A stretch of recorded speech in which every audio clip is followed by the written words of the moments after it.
WIFT PM.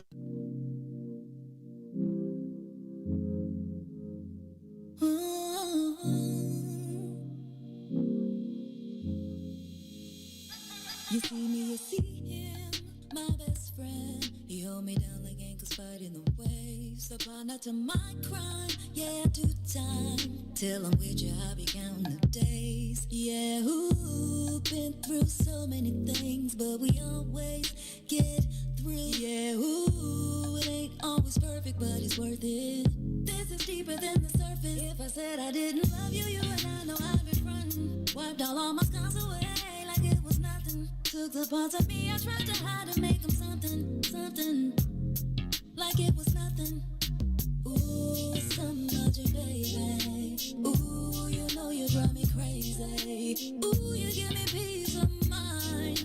Ooh, let me tell you why. You make it easy. Say, to take it easy. Say, feel so easy.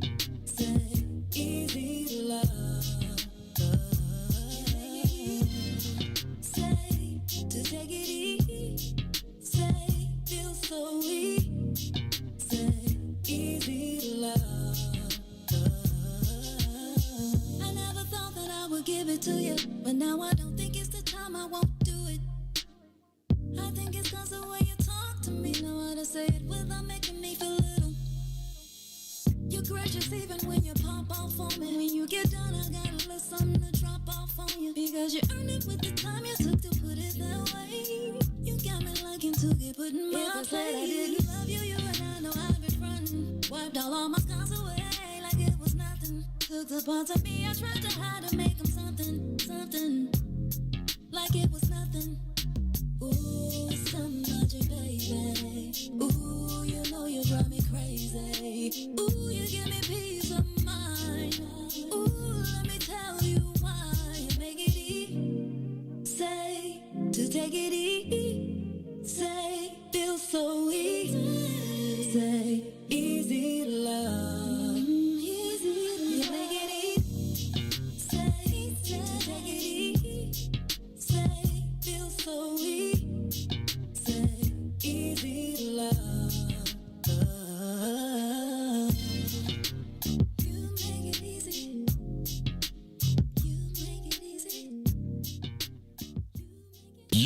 listening to the most dangerous show in the morning. This is What's in It for the Black People Radio. Maze Jackson. Maze Jackson, the most vociferous advocate for black people in the world. For Ruthie Moore, for Todd Stroger, I am the host of the Maze Jackson Show, asking every single day, what's in it for the black people? And if you don't like it, you can still tell them Maze said, Mayor Lightfoot, man, we ain't accepting that. We ain't accepting that. Let's go. Yeah. Let's get down to business and go ahead and address the facts. Man, Lightfoot seems more lesbian than black. Rahm Emanuel's another case. He was just as tired. 50 closed schools left much to be desired. Police had Anjanette naked on that body cam. They suppressed the footage so it couldn't touch a lot of hands. Reminds me of that 16 shots in that cover-up. Both of them similar, so I went and dug it up. George Floyd killed, a lot of riots happened in the town. Southside burned and they wouldn't let them bridges down. Grandmother sick, need a prescription and plus a couple groceries. You gon' have to travel just to get it now. COVID-19 out here shutting all the business down. Not enough SBA loans to even give around. So many failed businesses that you can put them in the pile. If you don't survive the pandemic, it's gonna sit you down. We sing, dance, play ball, entertain, and crack jokes. Government infested black neighborhoods with crack smoke. System that milked us so bad we got lactose. Still trying to find out what's in it for us black folks. We sing, ball, entertain, and crack jokes. Government infested black neighborhoods with crack smoke. System that milked us so bad we got lactose. Still trying to find out what's in it for us black folks. Shout out to Willie Wilson, hope one day you get to send it.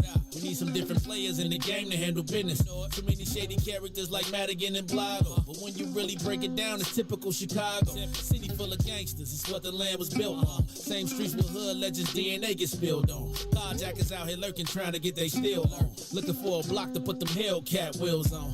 Let us give bogus appraisals a red line. Car crackers out here getting minimal fair time. And up to seal carry, I stay with the pipe. But Illinois gun laws giving minimal rights. Stay up on the swivel, make sure I'm moving tight. Check all of my mirrors when I pull up to the light. Pick my homie up from out of town, man, he caught a flight. He was hella nervous, told him, shorty, this a way of life. We sing, dance, play ball, entertain, and crack jokes. Government infested black neighborhoods with crack smoke. System that milked us so bad we got lactose. Still trying to find out what's in it for us black folks. We sing, dance, play ball, entertain, and crack jokes. Government infested black neighborhoods with crack smoke. System that milked us so bad we got lactose. Still trying to find out what's in it for us black folks.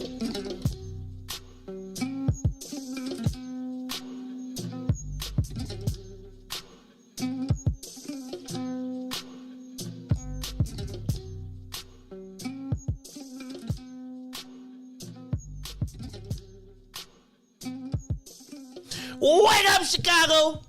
Wake up, world. This is the Maze Jackson Show. I'm your host, Maze Jackson.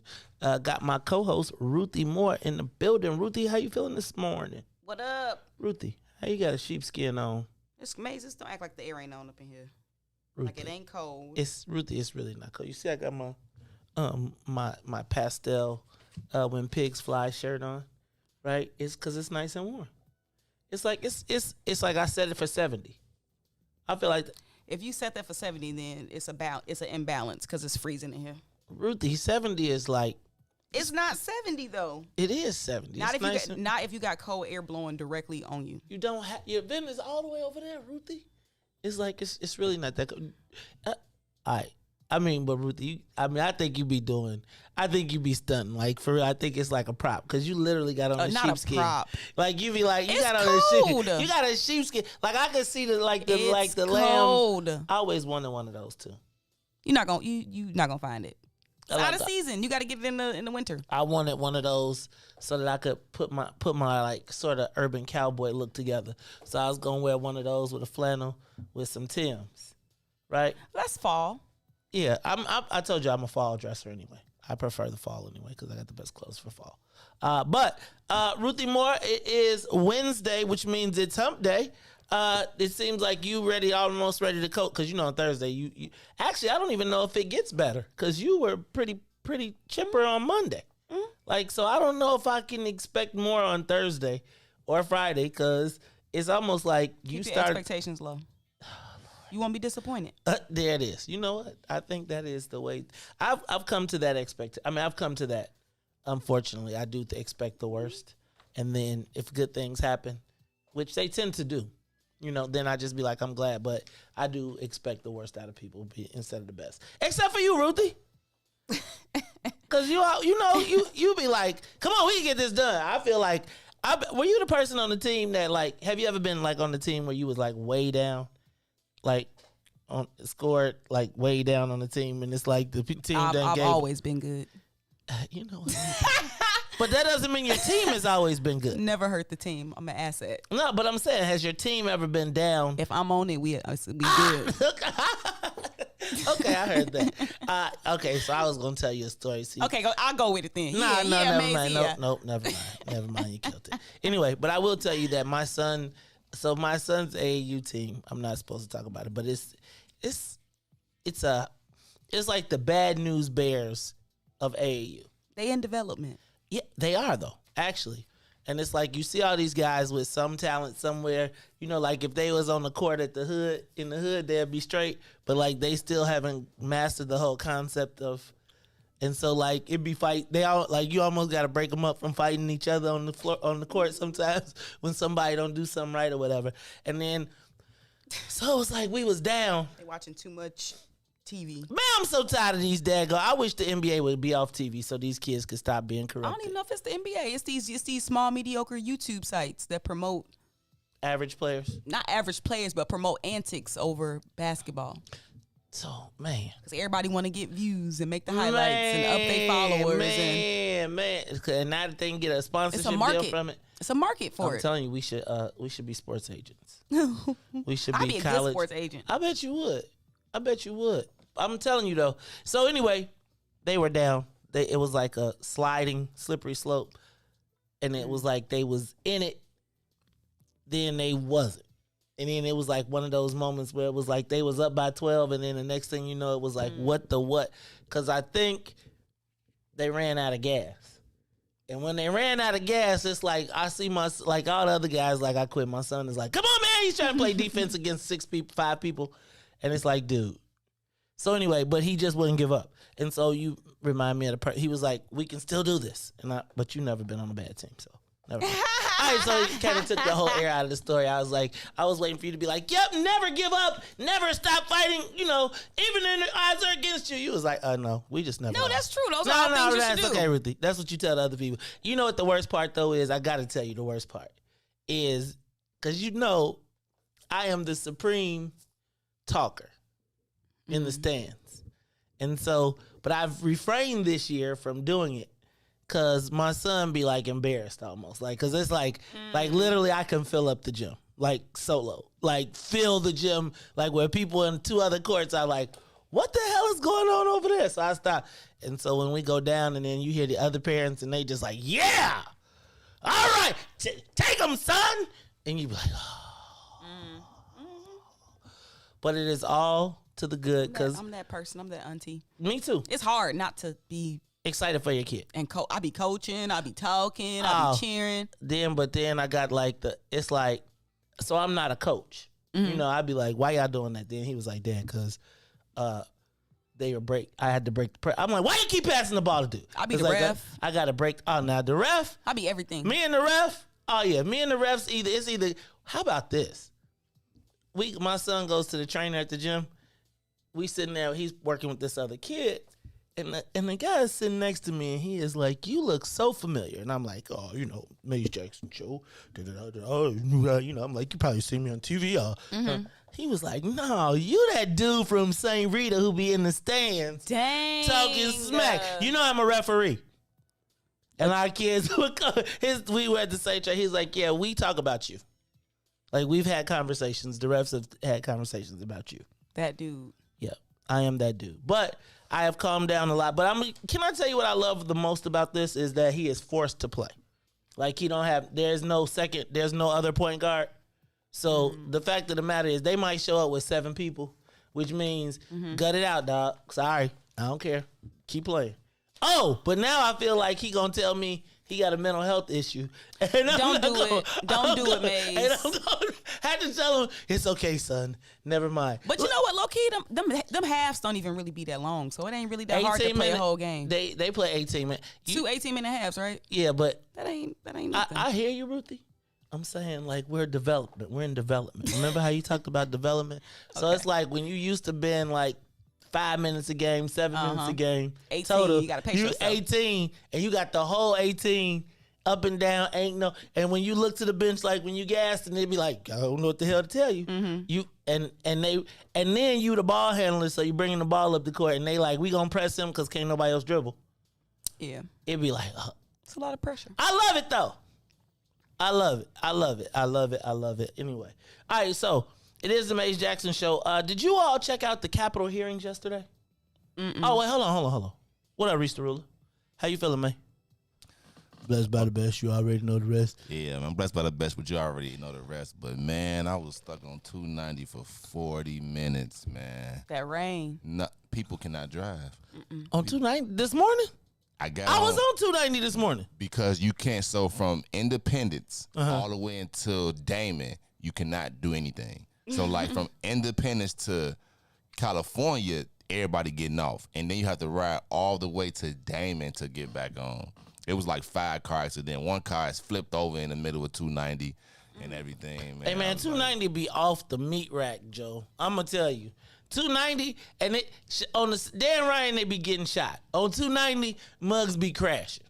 Cause they, like, I'm telling you, when you coming on the ramp off of 290 from downtown, like when you get the straightaway, or when you coming in off that curve from the north side and you getting ready and then when you see that strip, you got a strip from Morgan.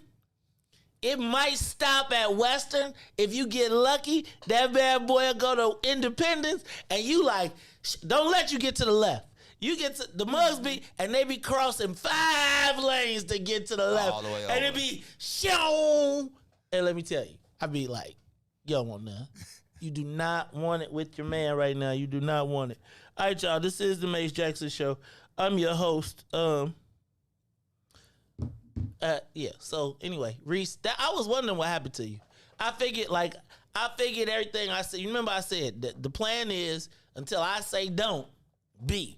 So just keep on coming. I don't care what nobody said. Be here. And it was like, I'm like, where Reese? Then Ruthie said, I think I saw Reese going around the side. I said, oh, he parking in the lot today, huh? Yeah, my car will forever be parked in a lot. You won't get me with it. You won't get me, Flash. You're not gonna get it, Flash. All right, y'all. So this is Maze, Ruthie, and DJ Reese. We gonna fly the soul plane. Let's get this thing up to 60,000 feet. Let's get it up and away. Let me run through some of these headlines very quickly. Ruthie, the Capitol hearings, crazy. I did not plan to watch them. I saw some snippets of the people crying.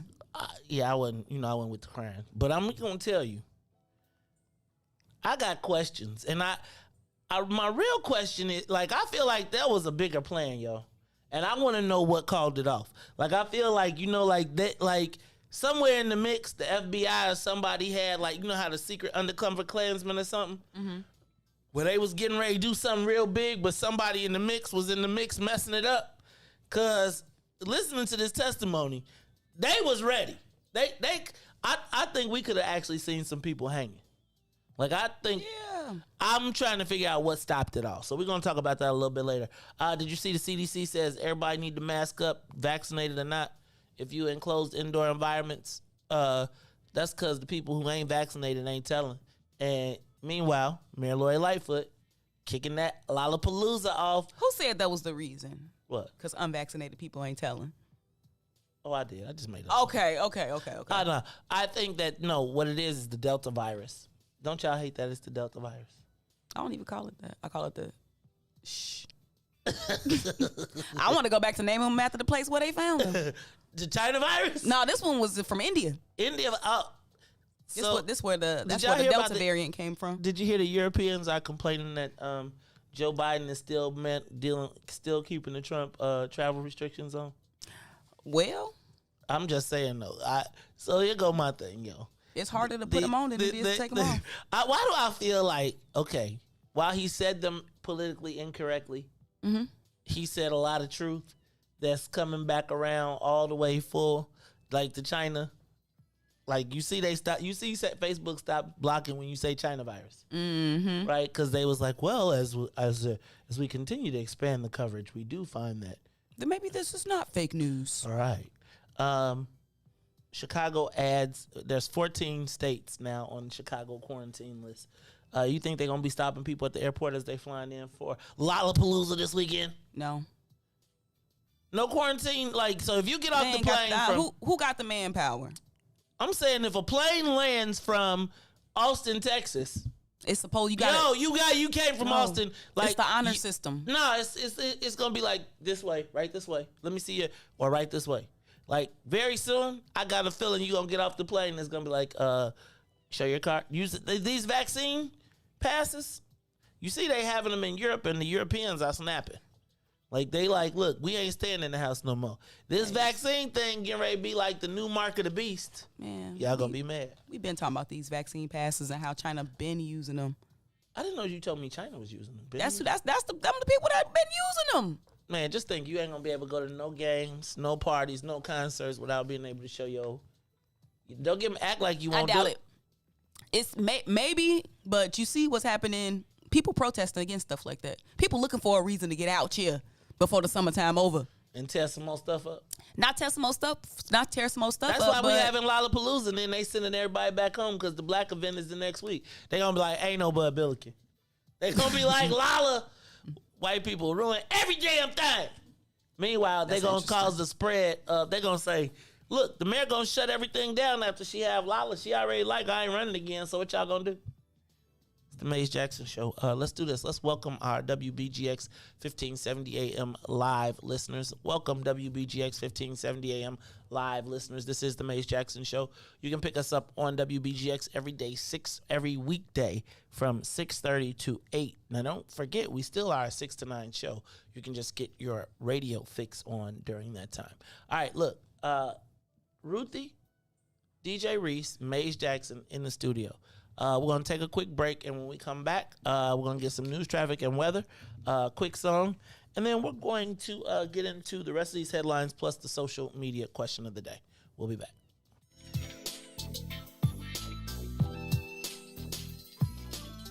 The Maze Jackson Show will be back after this break. WIIFT PM. WIIFTBP. Media's just for you and me. WIIFTBP.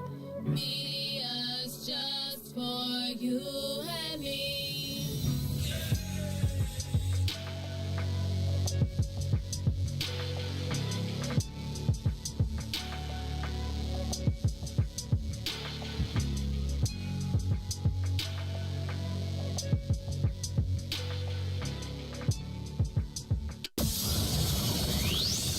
Shop at Black-owned and operated Solo Beauty, where you are appreciated and respected. Located at 8158 South Cottage Grove, Solo Beauty can supply all of your black hair care needs. Solo Beauty is open from 11 a.m. to 8 p.m., Tuesday through Saturday.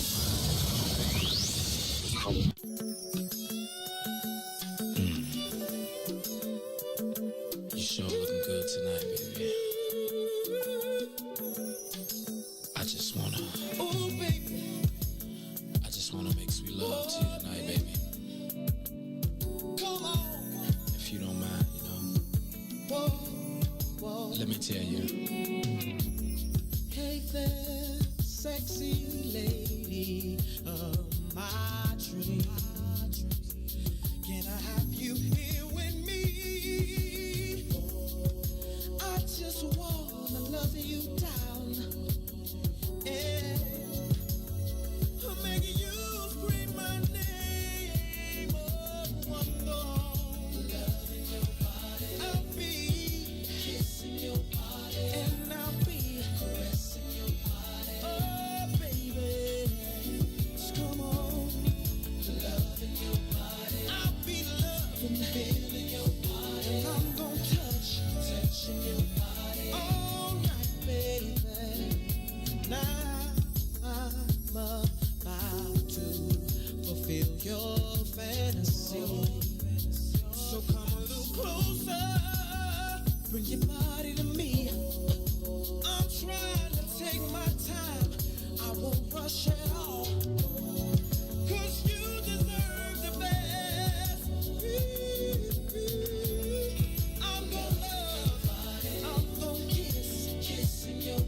until the morning comes. Oh, baby, just come on, come on. And let me feel your body. And I just wanna touching your body. If you don't mind, baby, let me love your body. I just wanna kiss in your body. Don't stop me, baby. Kissing your body. Oh, baby, come on, come on. And let me feel your body. Please, baby, touching your body. Baby. La la la la. Oh, baby. Please. Oh, please, baby. We're gonna get it on. Tonight, let's get it on. Get it on. I wanna love. Kissing your body. All night, baby. Oh, baby. Don't stop, no. Just let me love. I just wanna touch you all night long. Come on. Wanna do it again. I wanna do it again. I just can't get enough of you, baby.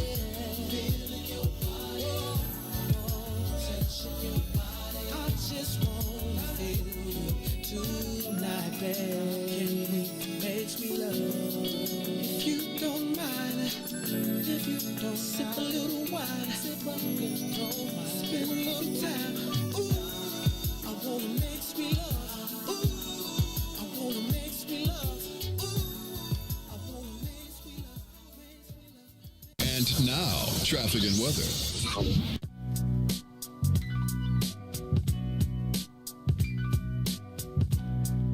Good morning. What's in it for the Black People Media family? The time is now 6:38 a.m. and I'm Reese the Ruler with your Chicagoland area weather and traffic update.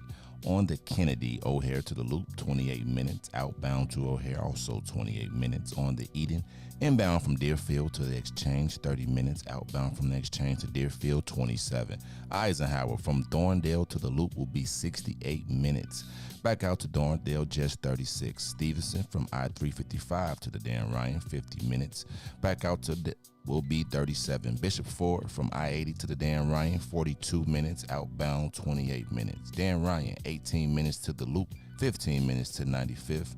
DuSable Lakeshore Drive South, 55th to Jackson, 8 minutes. Jackson to 55th, 7. On the north side, from Randolph to Bryn Mawr, 8 minutes. Bryn Mawr to Randolph, 7 minutes. Today's weather, it is currently 73 and mostly cloudy. Today, expect a high of 84 and a low of 72.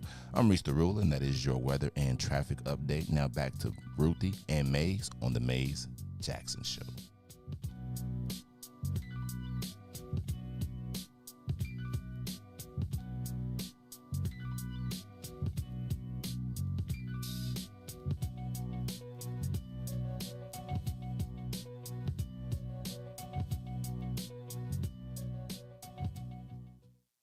To the Maze Jackson Show. You are listening to the most dangerous show in the morning. This is What's in it for the Black People Radio. Maze Jackson. Maze Jackson, the most vociferous advocate for black people in the world.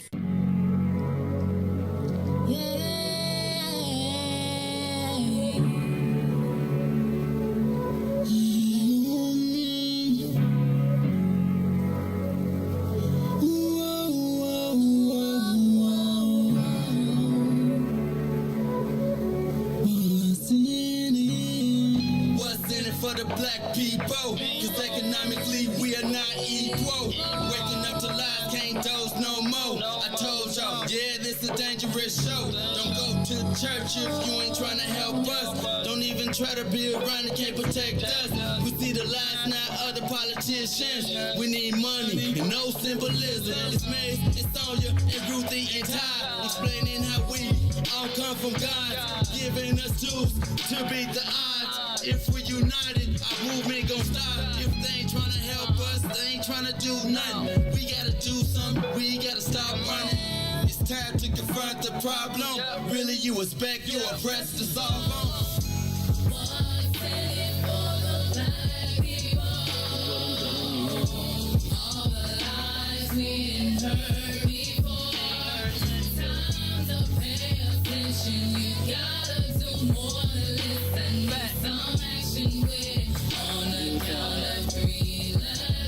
Wake up, Chicago. Wake up, world. This is the Maze Jackson Show. I'm your host, Maze Jackson. Got my co-host, Ruthie Moore, in the building, plus DJ Reese the Ruler on the wheels of steel, the ones and twos. Y'all, the countdown is here. It's only one more day till Sonia Escobar begins the journey to Dr. Sonia Escobar. Y'all, not like she ain't gonna be operating on people, but she will be working on your mind. Can I tell you how much we are going to miss her? Shout out to DJ Reese the Ruler for admirably stepping in and stepping up, adding a little news, traffic, and weather. Ruthie Moore is back in the building. And did I mention we looking for a replacement for Todd for 3 days a week? We need a part-time replacement for Todd. Someone a little quick. You know who I was thinking? I would love to come get to sit in one time. Dennis Evans. Maybe Kang Mufasa Red. He got to come all the way from Houston though. I was gonna call your boy Rogers. See if he wanted to see. You like Funny no. Maze. You don't be laughing though, Ruthie. You be like, I laughed on the inside. you be like, haha, very funny, motherfucker. I wouldn't say that. You be giving me them like shady laughs. Like, yeah, that's not really funny, Maze. We'll talk about this after the show. I be like, oh damn. I'm gonna send you a passive aggressive text message. Quick, let me run through a few more of these headlines very quickly. The Bears report to camp today. Gotta tell you, I'm excited for the Bears season. I know I'm not supposed to be. I know we all still in solidarity with Colin, but I gotta tell you, man, you know, we got us a light-skinned, curly-haired quarterback too now. Maybe we got us a Patrick Mahomes moment. Right? You know what I'm saying? The Bears finally drafted a black quarterback in a place where we all said it would never happen. Shout out to the Chicago Bears who are making some overt outreach to us to do more coverage, giving us a lot more access. I was on a pretty good call with them at the NABJ with the National Association of Black Journalists. Shout out to Brandon Cole who took over that, who's now the new president of the NABJ. And first thing he did was get the Bears on the line and say, look, you know it's Black Bears fans too, and y'all got. And then, you know, they was like, check out this. The Sun-Times reporter was like, how come y'all didn't have Justin on the Maze Jackson show? Y'all really wanted to get to know our community. It was deep. It was a really deep conversation. Shout out to the Bigs. They was on the call. It's like Terrence went in. Terrence was like, hold on. You know, before we get off this call, I just need to know, because y'all know y'all had these, y'all been giving us access problems. They were like, look, Terrence, we don't want any problems. I bet they don't. Terrence was like, look, I've been here. You know we the Bigs, right? They were like, we've worked with your outlet. We don't want any problems, Terrence. Shout out to the Bigs. Shout out to all of the black reporters. And it was like, the white folks was like, this is not the happy group of black people who is just happy to be on the phone call. Because, you know, they was like, who's got a question? I was like, I got one. How are we going to measure the success of this? Right? Because, you know, y'all got us all on the line. Of course we're Bears fans. Who's not going to respond to the call from the Shield? Like, I mean, I'm just telling you, when you get that email and it be like, the Chicago Bears, NFL, you'd be like, wait a minute. But I think everybody is over the whole, we got an email and we happy to be at the place. Like, how we going to do this and how we get to the budget, too. That was a good one, too. Ooh. How do we get to the budget? How does our outlet get to the budget? They was like, well, we have priorities. The Sun-Times and the Trick, they was like, yeah, we got you. And what's so funny is the Sun-Times is the black newspaper. That's how they get their props. Right? It's like, they be like, we gotta go to the Sun-Times because that's and it'd be like, the black people be like, you know, black people really only read the Sun-Times for the most part. Tribune is the Republican paper in Chicago. Just so you know. You knew that anyway, Ruthie. All right. I just still want to know, are the Lollers going to be stopped at the airport? We're going to talk about that a little bit later. The Anjanette Young ordinance, did you see that? That the black women aldermen are proposing that there be a 30-second delay at a warrant. How about this? Before y'all pass a new ordinance and all of the, first of all, I don't know if you I know this sounds crazy, but now count to 30. This is the police. We're coming to get you. Now count 30 from that. They want it to be 30 seconds between the time they knock and the time they come in. Now, if you give me 30 seconds and I'm on something bogus, do you know how long 30 seconds is? It's a lot that can happen in 30 seconds. You could run 100 yards 6 times in 30 seconds. Right? Like, was a 5-second 30? You can get to the toilet, you can do. So I don't know if that's the answer. What if you not on dirt though and you just want to put some clothes on? You know what, Ruthie? That's what I'm with you on that. That's the whole Anjanette Young piece. So but this is what I want to say. Before they pass the whole ordinance, could y'all get the woman paid first, please? Cause y'all know that they're gonna pass. This is my thing. She gonna get an ordinance passed in her name and still be traumatized with no settlement, and the city's fighting her. That's like that. They be so. It's like, and here's my thing. It's a legislative win to go in front of the cameras and everybody say we're doing something about that without addressing the actual person that was fouled. Right? And that's the part that I think is focus your energy on getting her straight and then go to do the ordinance. But don't pass the ordinance and everybody else straight and she's still out here naked screaming on the camera with no love. Am I crazy for that, Ruthie? I said it before, I say it again, just cut the check. Oh, you made that cut and dry. All right, Target warehouse opening in Little Velita. The Little Velita says no Target warehouse in our neighborhood. Meanwhile, it's growing up. Have you seen them Amazon buildings be looking to bomb? Target opening up a warehouse. I was trying to get some black people to build a warehouse. I want to know who built that warehouse for Target. I did. I was trying. I knew about it a while ago, but then the dude was. I ain't gonna tell you the story about that. Let me tell you about that off the record. Also, go to my Facebook page. I'm gonna also move it to the What's in It for the Black People page. But we are doing Chicago bests. You guys went crazy on the chicken restaurants. Y'all snapped on the chicken restaurants. Y'all, we a little light on barbecue. You know what we really hurting right now, Ruthie? Is the who fries fish for black people. There are literally they named 3 places for black fried fish or fish in general. Also, right now we're naming the Blessed Black Clothing Store. That's on the Maze Jackson page, not the Facebook, not my main page, my personal page. But we're gonna be spreading those questions around. So, and if you got a category, because actually after we get the names, we're gonna compile a list, we're gonna vote, and then we're gonna bring it on. That really ain't no fish spots. The black owned, because everybody's like, Lawrence, sorry, dog. Black people work there, but not. No Goose Island. Nah, sorry, dog.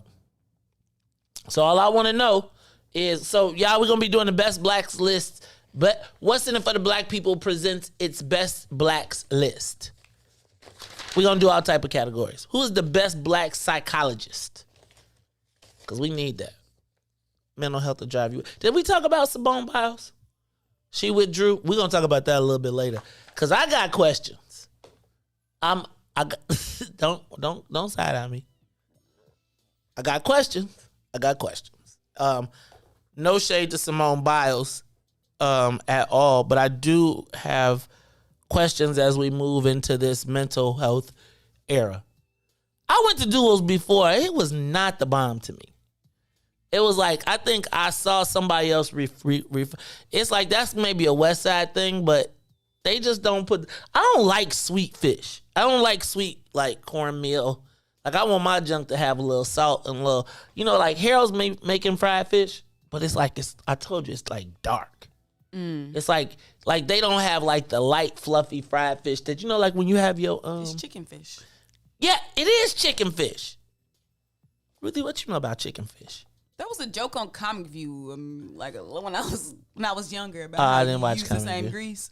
That was like Comic View was like they used the same comics. Dang. All right, y'all. It's the Mace Jackson Show. We're gonna go to the social media question of the day. Reese, you ready with the social media question of the day yet? You got the big voice ready? Why don't you pull that up? Cause I don't like when the cornmeal is like sweet. Like I need some salt and some Spice. Yes. And I like I like it when the fish when it's hot out the grease and you pull it out and it's just. I do like catfish. I know somebody gonna be like, you can't eat the catfish because it's but I'm just telling you, I'm a catfish dude. Like straight up. Catfish, cornmeal, little salt, pepper. Look. What kind of, do you have different hot sauces, Ruthie? Do you use different hot sauces for your different? Yep. So, like I use what's really good for catfish for me? Louisiana or Trappies. It's the green. Green? The green hot sauce. Tabasco. You white. If you eat Tabasco sauce, you white. I'm just telling you. Only that you ever went somewhere and you ask white people for some hot sauce and they bring out Tabasco sauce. You be like, Tabasco sauce is hot water to me. What? It tastes like hot water. It's like it's hot, but the flavor is not there. Like when you eat some Louisiana or some Crystals is good for fish too. But nah, Ruthie. Did you say the green? Ruthie, yes. Ruthie is white, y'all. Ruthie has just that's black. No, I ain't never heard. I don't know nobody black that eat the green Tabasco sauce. Anybody black ever heard of green Tabasco? I've seen it, and I'll be like, what the hell is that for? That's funny. No, you're not black no more. You white. You white or you Latina? Something, because I don't know nobody black that eat no green Tabasco sauce. That's why your name Entwa Dumela, because you eat some green hot sauce. That ain't no black people don't eat no. Reese, you ever heard anybody black eating some green Tabasco sauce? Oh, tiger sauce is fine. That's fine. Reese, you ever heard anybody eating some green tobacco sauce black? Nah, not really. That's some old K3, Kankakee stuff. Oh, Tabasco sauce is... Maybe, like, it's like last resort. Like, have you ever heard anybody black ever request Tabasco sauce? Never. I've never heard anybody black be like, let me get Tabasco sauce. Ruthie, you white. Y'all need to expand y'all palate. That's why you white. With your expanded palate. Talk about some.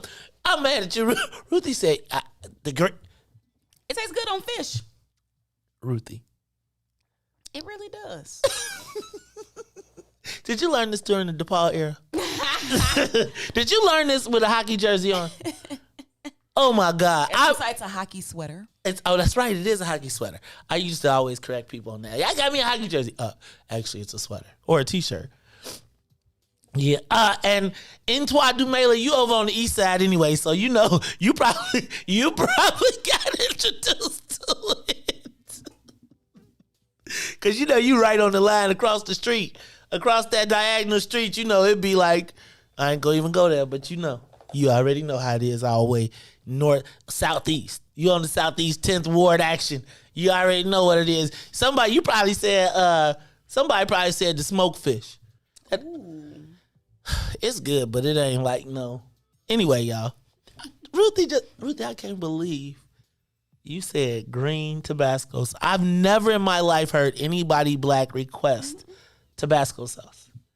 Like you bring Tabasco, they like, you ain't got no hot sauce. Like you ain't got no hot sauce. And the white people be like, and then you know what they're doing now for hot sauce? They bringing you that the hot sauce with the wood top, the Mexican hot sauce with the wood top on it. Like if you go somewhere now, because the Latinos eat the hot sauce too, but because they work in the restaurants, they be like, you gonna order some hot sauce. They don't be like Louisiana. They be like, get the whatever, the coach. I know what you're talking about. The one with the wood top. So you ever notice if you get the only hot sauce you get in a restaurant that ain't got black people is Tabasco sauce, or you getting a wood top hot sauce? Tell me that ain't no lie. And the only reason you're getting the wood top hot sauce is because the Latinos all work at the restaurant. So if they gonna order some hot sauce, they order their own. Why y'all making fun of me? Don't make fun of me. Coach, see that Coach Chucola, whatever it is. See how you take care of your people though. You get in, then you order your own hot sauce. Now white people are all confused about hot sauce. Next time on the campaign trail, you gonna see Kamala pull out a bottle of hot sauce with a wood top on it, and I'm gonna be through. The wood top hot sauce. If you eat the wood top hot sauce, it is good though. But they add a little flavor to it. Okay, y'all. I don't know how we got on wood top hot sauce, but because Ruthie said that she. I was trying to say there's very much. Do you eat Frank's? It's okay. Frank's is like the hot sauce that's not hot. It's flavorful. It gives you a little kick, but that's like French fry hot sauce. That's like when you want to drink. You could drown your food in hot sauce with Frank's. Louisiana is like hot sauce. Why you look like that, Reese? It ain't hot. Louisiana is hot sauce. I just think like it's like the OG hot sauce, like Louisiana. Yeah, but I forgot it's something. I feel like Louisiana is the. You know what I love now when you go to a restaurant and they charge you like 99 cents and they give you the whole bottle of the little Louisianas. Like when you go down south now, there's places like when I went to New Orleans, you could go and they give you Louisiana hot sauce, so it's 99 cents, but you get the bottle. You said that's the OG. What hot sauce you eat? I mean, that's the one I eat, but I know it's like another one that's like hotter. I forgot it's like red and small and stuff like that, but that's real hot. But like I don't know like what it is, but it's like the OG. Like Louisiana is. That's what your grandmama and them had. Yeah, you know. That and they had the peppers in the clear bottle with the vinegar. That's how I felt about like open pit. Like I hate when people say Sweet Baby Ray. Sweet Baby Ray wasn't even established until '89. I love. Okay, so open pit. So first of all, let me back up. I love Sweet Baby. Sweet Baby Ray's was introduced to the world after you've only had open pit, and before that it was KC Masterpiece. Right? It started with KC Masterpiece when you first got the sweet barbecue sauce that wasn't open pit. Because when you grew up, every barbecue, open pit it was. Open pit. Now, I'm going to tell you, I have days when I got to have open pit barbecue, but now I'm like on some, now I'm almost like, if you got to put barbecue sauce on it, you ain't really barbecuing. I'm looking for a good rub. See, I told you white people done corrupted barbecue in Chicago. What? I need barbecue sauce on it, like all over it. I need it to be running over on my macaroni, running over. I need what you never had a barbecue sauce on your macaroni? My food does not touch. Oh, Tennille, that's Tennille. That's Tennille too. Oh, but no, I'm telling you. So wait, there are days when I like to tear and dip. Like I'll tear my barbecue and dip. But the best barbecue to me is when it's smoked, it's got a great rub, and you don't need no barbecue sauce on it. That's when I feel like I've achieved, now don't get it twisted. I will eat some, I like barbecue sauce. But did y'all ever eat mambo sauce? Never, I don't even know what that is. In DC? Oh, see, I just bought some on the shelf the other day because my parents used to sneak it. It's fried. Yeah, I use it for French fries. And the tiger sauce is really good too. I think Mario brought that one up. But yeah, I know. We went down the rabbit hole because Ruthie eats green hot sauce. It's delicious. I'm gonna have to try that. I'm gonna order it. But does it taste like Tabasco just green? Because Tabasco tastes like hot water to me. I mean, it really does not have a taste. It's just I like hot sauce. If I'm gonna eat hot sauce, I don't want it to not be hot. Do you eat habanero stuff? I actually tend to like fresh, like habanero, like pepe or like fresh hot sauce. But like jalapeno. Sauces. But you ain't eating like habaneros. No, it ain't that serious. Right. I'll put it in my food, but I ain't about to just eat it. Okay, Kraft barbecue sauce. I'm not going to, if you eating Kraft barbecue sauce, you value shopping. I'm not tripping. I'm not tripping. That's not true. Sometimes you just Who likes Kraft barbecue sauce for real? You can take any of them store-bought barbecue You going to sauces. work on them though. You put work in. That's what I'm saying. You got to put a little work in with them, add your little extra ingredients, and you good to go. You would never know that it was open pit after you finish just saying, if you I'm gonna do like use those. I'm gonna do like use them as Future. the basis. I'm gonna do the one in the future. If you use Kraft barbecue sauce, you belong to the streets. No, if you don't heat your barbecue sauce up on the stove and add extra stuff into it, Yeah, that's right. You- that's right. you That's from how the you gotta street. make real barbecue sauce. Nah, if you do all that, you from the street. You don't belong. You belong to. If you straight craft barbecue, you belong to the street. I don't see people. I rarely see black people just take the sauce out the bottle and put it on. Unless I'm gonna tell you, They you always mess got to doctor it up. If you don't mess with Rufus Teague. Rufus Teague, boy, you pour that straight out the bottle. And I don't really mess with the flavors. Nah, you're right. I do mess with the flavors of Sweet Baby Ray's too. I do. All right, y'all. Ruthie in the green hot sauce. I'm still trying to find the best fried fish, black-owned fried fish locations in Chicago. On our Black Best list, so be on top of that. We also are talking about the best black clothing stores. It's a couple of them that have come up that I want to know.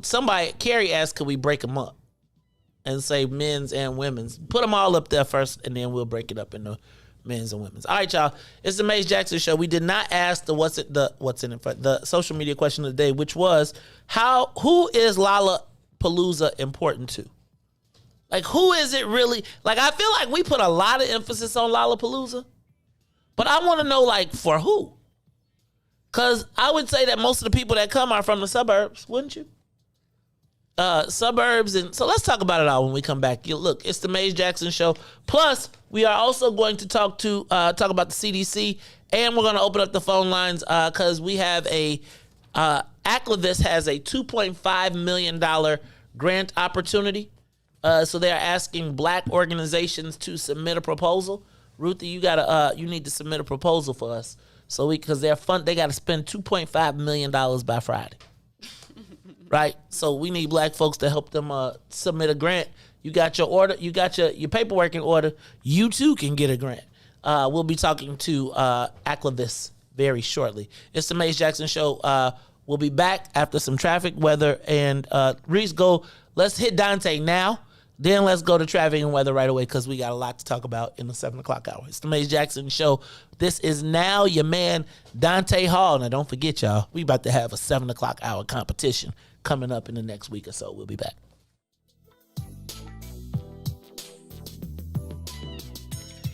The Maze Jackson Show will be back after this break. WIIFT PM.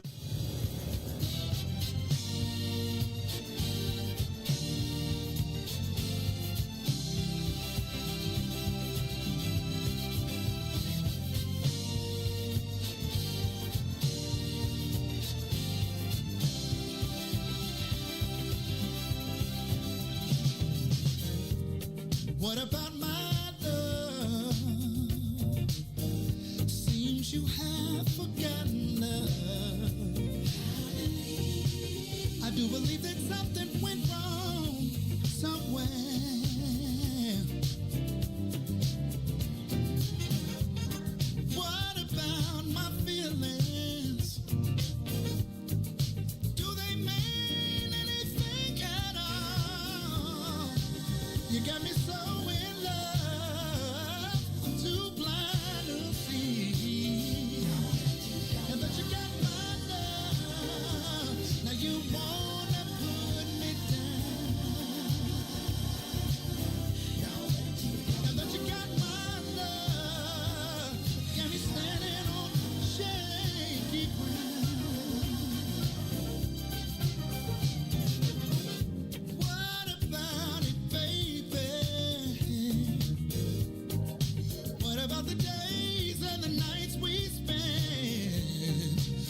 your hands together. Put your hands together.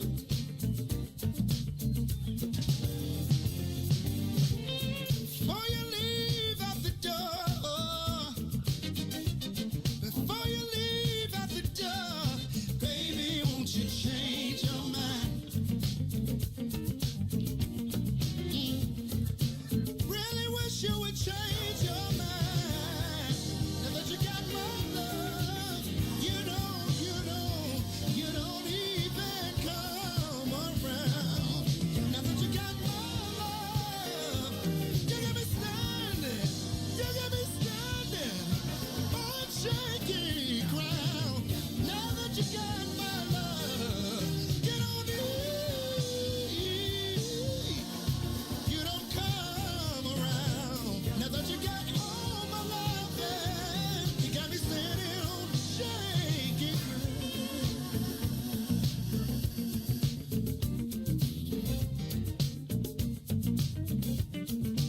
Put your hands together. Put your hands together. Oh my! I had a conversation with her. This is how it went. Before you leave out the door, before you leave out the door, baby, won't you change your mind? Oh, Lord have mercy. 'Cause I need you and you need me. I know we can be happy.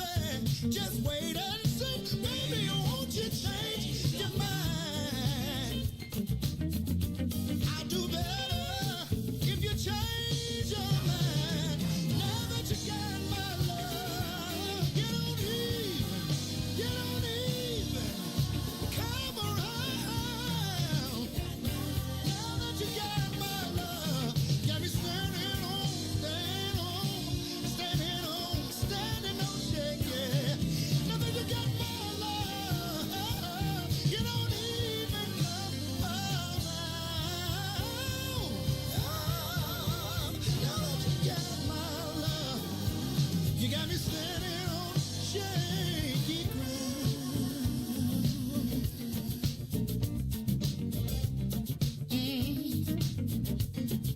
Baby, won't you change your mind? Baby, won't you change your mind? Oh no, I've been hoping, baby. I've been praying, baby. Yes, I have. Baby, won't you change your mind? Oh no.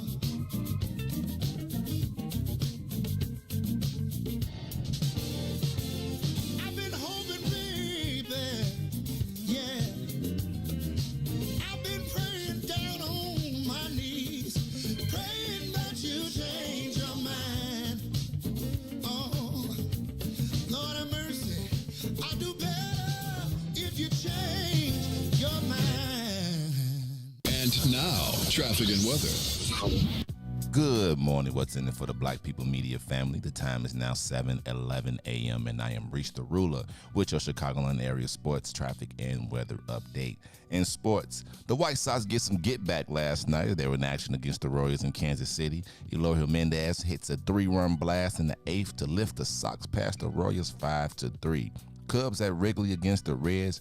Joey Votto was too much as he homers twice and the Cubs fall 7-4. Now on the traffic, in the Kennedy, O'Hare to the Loop, 36 minutes. Outbound to O'Hare, 37. On the Eden, inbound from Deerfield to Exchange, 37 minutes. Exchange to Deerfield, 32. Eisenhower, Thorndale to the Loop, 63 minutes. Back to Thorndale, 41. On the Stevenson, from I-355 to the Dan Ryan, 67 minutes. Back out will be 37. Bishop Ford, from I-80 to the Dan Ryan, 42. 29 minutes to I-80. On the Dan Ryan, 20 minutes to the Loop, 15 minutes to 95th. On DuSable Lakeshore Drive. On the south side, 55th to Jackson will be 8 minutes. Jackson to 55th will be 10. Going north, On Randolph to Bryn Mawr will be 8 minutes. Bryn Mawr to Randolph will be 7. Today's weather, it is currently 73 and mostly cloudy. Today will be a high of 84 and a low of 72. I'm Reese the Ruler. Now, back to the Maze Jackson Show.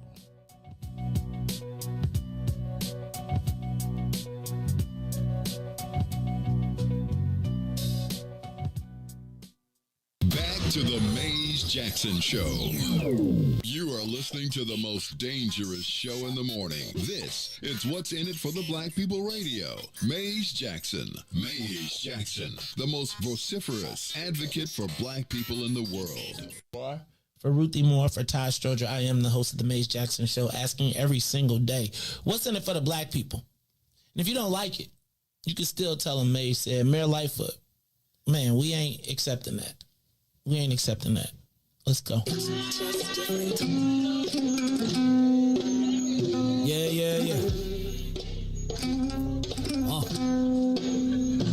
Let's get down to business and go ahead and address the facts, man. Lightfoot seems more lesbian than black. Rahm Emanuel's another case. He was just as tired. 50 closed schools left much to be desired. Police had Anjanette naked on that body cam. They suppressed the footage so it couldn't touch a lot of hands. Reminds me of that 16 shots in that cover-up. Both of them similar, so I went and dug it up. George Floyd killed, a lot of riots happened in the town. Southside burned and they wouldn't let them bridges down. Grandmother sick, need a prescription and plus a couple groceries. You gon' have to travel just to get it now. COVID-19 out here shutting all the business down. Not enough SBA loans to even give around. So many failed businesses that you could put them in the pile. If you don't survive the pandemic, it's gonna sit you down. We sing, dance, play ball, entertain, and crack jokes. Government infested black neighborhoods with crack smoke. System that milked us so bad, we got lactose. Still trying to find out what's in it for us black folks. We sing, dance, play ball, entertain, and crack jokes. Government infested black neighborhoods with crack smoke. System that milked us so bad, we got lactose. Still trying to find out what's in it for us black folks. Shout out to Willie Wilson, hope one day you get to send it.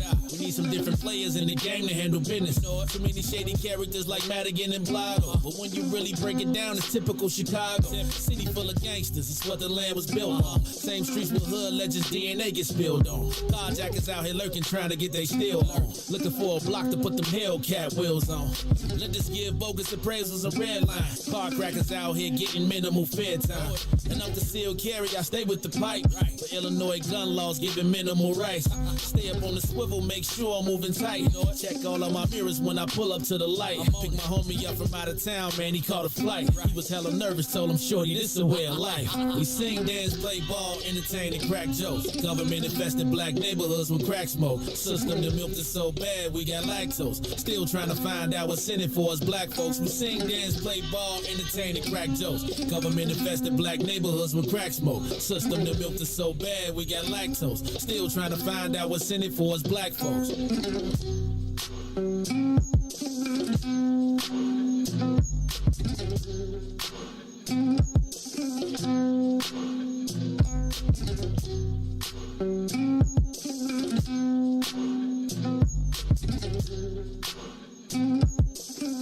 Wake up, Chicago. Wake up, world. This is the Maze Jackson Show. I'm your host, Maze Jackson. Got my co-host, Miss Ruthie Moore. Green Tabasco sauce, Ruthie. I'm checking that out. I'm putting that on my list. I like a variety of hot sauces. Fresh, bottled. What's fresh hot sauce? You know, like when you make it yourself. When have you? Explain that to me. You ever made hot sauce yourself, Reese? Now I done mixed up some stuff when I've been trying to make a concoction, but I ain't never what? You put it in the blender and yes, or the food processor. There you go. Up north, black people got a blender. Dang it, man! I'm trying to tell you, you missing out. Okay, so what you do? So you okay, Ruthie? It's just deliciousness. What do you put in it? Peppers and water, oil, salt, maybe like a little lemon juice. This is something you got from you got this from Grain Tea, didn't you? You know where I actually got it from? Who? I went to Ghana and I was like, what is this that I'm eating? And it was like a nice, fresh, pepper sauce. Was it fufu? I made don't do that. So I made my, you make your own version of it. All right. Ruth, you went to Ghana. You like a world traveler. Like you cultured and pre-COVID, stuff. Pre-COVID. Yeah. I ain't going nowhere. I gotta see what happened. Yeah. I gotta see what happened. They ain't tripping, man. All right, Ruthie, I was supposed to ask social media question of the day. Who is Lollapalooza important to? And I'm just going to run through some of my thoughts on it real quick. If you want to make a comment, you can. The phone lines are also open. Give us a call, 872-259-7474. The phone lines are open. Give us a call, 872-259-7474. At 7:20, you're going to be tuned in. We're going to be talking to Bomani Obadeli. They have him and Aklivis Vine. They have a $2.5 million grant opportunity. So they are looking for black organizations who have good ideas to prevent the violence for grants. We'll let them talk about that coming up. Ruthie, who is Lala important to? I think some kind of way Lollapalooza in the last 5 years, 8 years has woven itself into the fabric of Chicago. So much so that we are willing to allow them to come in, shut down traffic, move it. We have to inconvenience all of Chicagoans that travel downtown for them to destroy Grant Park and rebuild it every single year.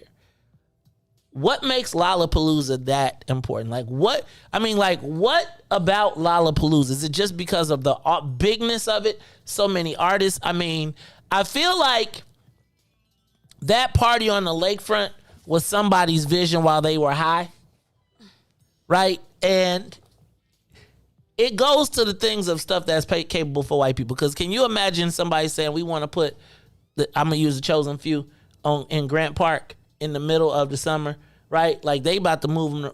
I'm saying they should go to Robbins. But white people get to do all type of crazy stuff and they say, we'll just pay for it.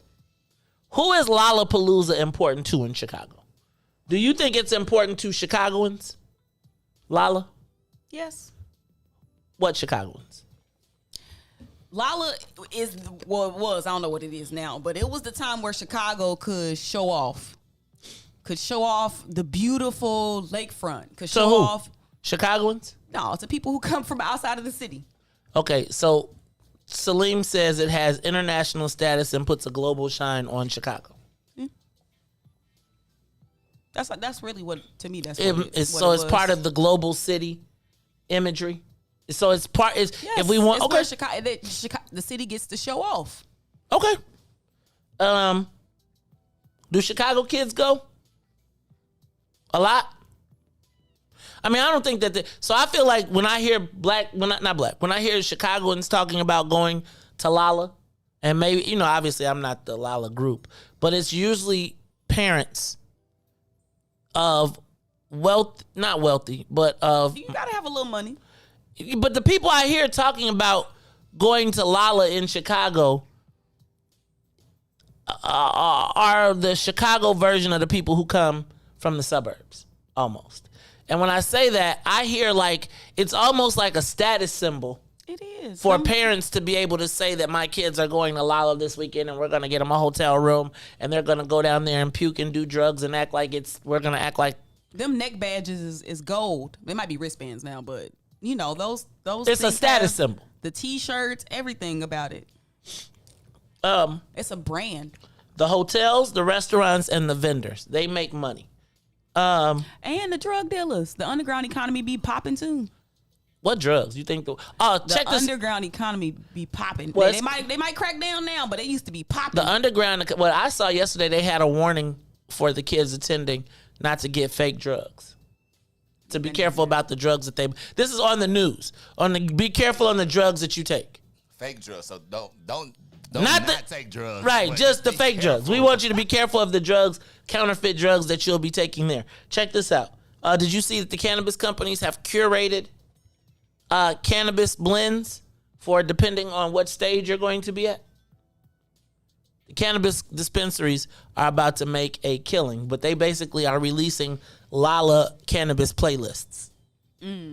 So that while you're there, you'll have the right mood for the music that you're listening to. The legal dispensaries should be popping too. Yep. Let me ask a question. Who sells the food and the drinks? You can look on the website and tell you all the contracts. We gotta go tell you all the contracts, but it tell you the vendors and stuff. We gotta look on the list and see who got all the contracts, because I want to know who black is benefiting from Lolla. And I'm gonna tell you how the black person is gonna benefit from Lolla. There's gonna probably somewhere deep down you're gonna find a black dude that's partnered with a white company, and he's gonna take our piece and abscond out to the suburbs and we're gonna be like, and they're gonna point to the black dude and be like, he's our partner.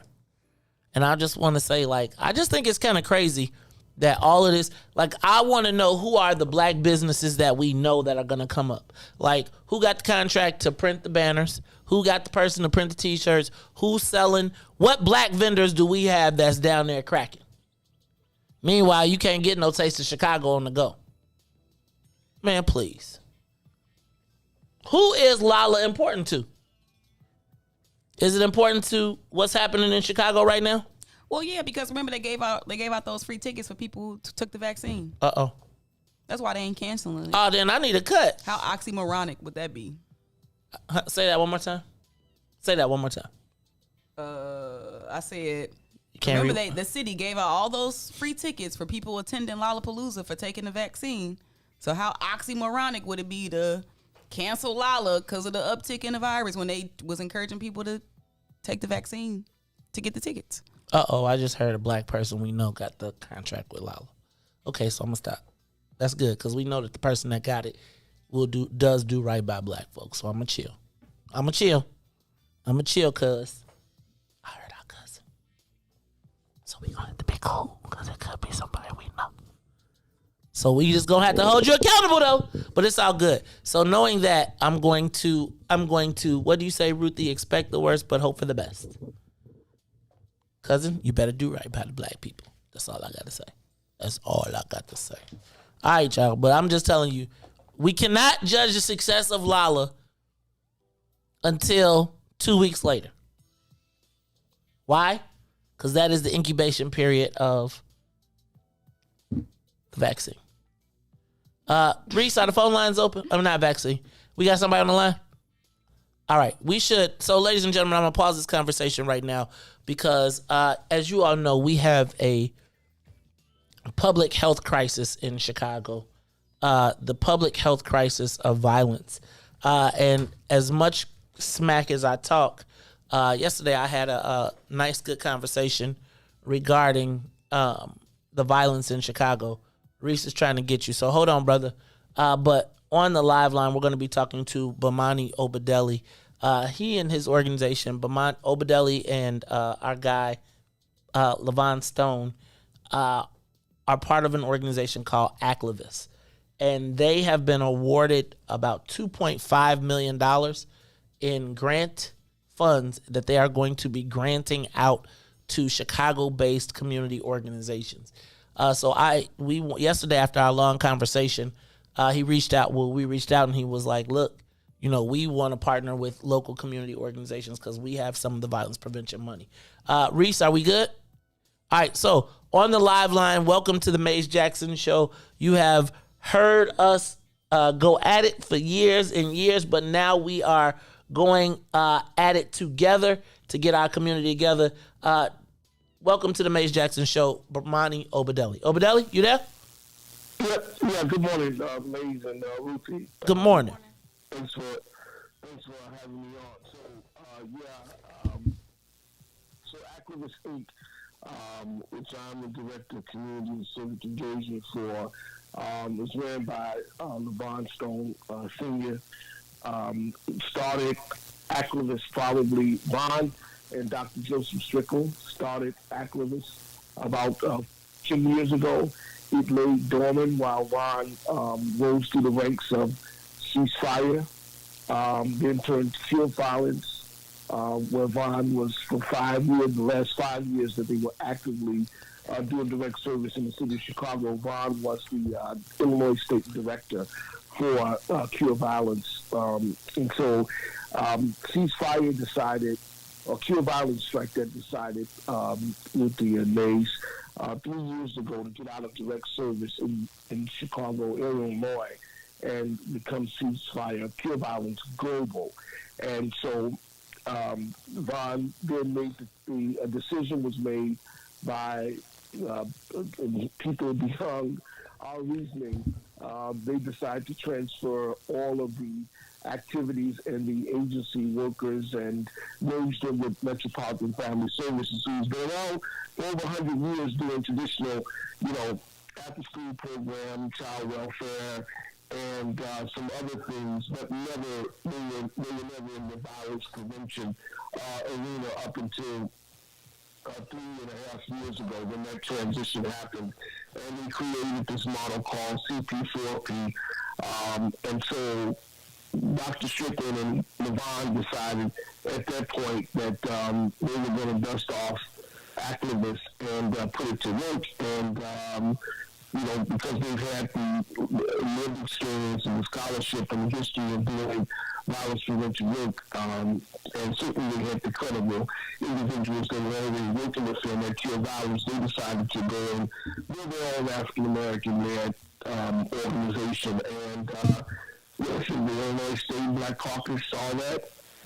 They knew that they were appropriating money every year, millions of dollars to non-black organizations to do the work. And so the Illinois State Black Caucus, led by, at that time, Representative Chairman Justin Slaughter and Leader Jahan Gordon Booth, along with Emmanuel Chris Welch and others, decided, even before he became the Speaker, they decided that they wanted to begin to fund African-American-led organizations with the credibility to do violence prevention work. And so it wasn't enough that they said they were going to fund us. They said, well, now what we want you to do is go out in the community to help build the capacity of small community-based organizations, because that's what they hear.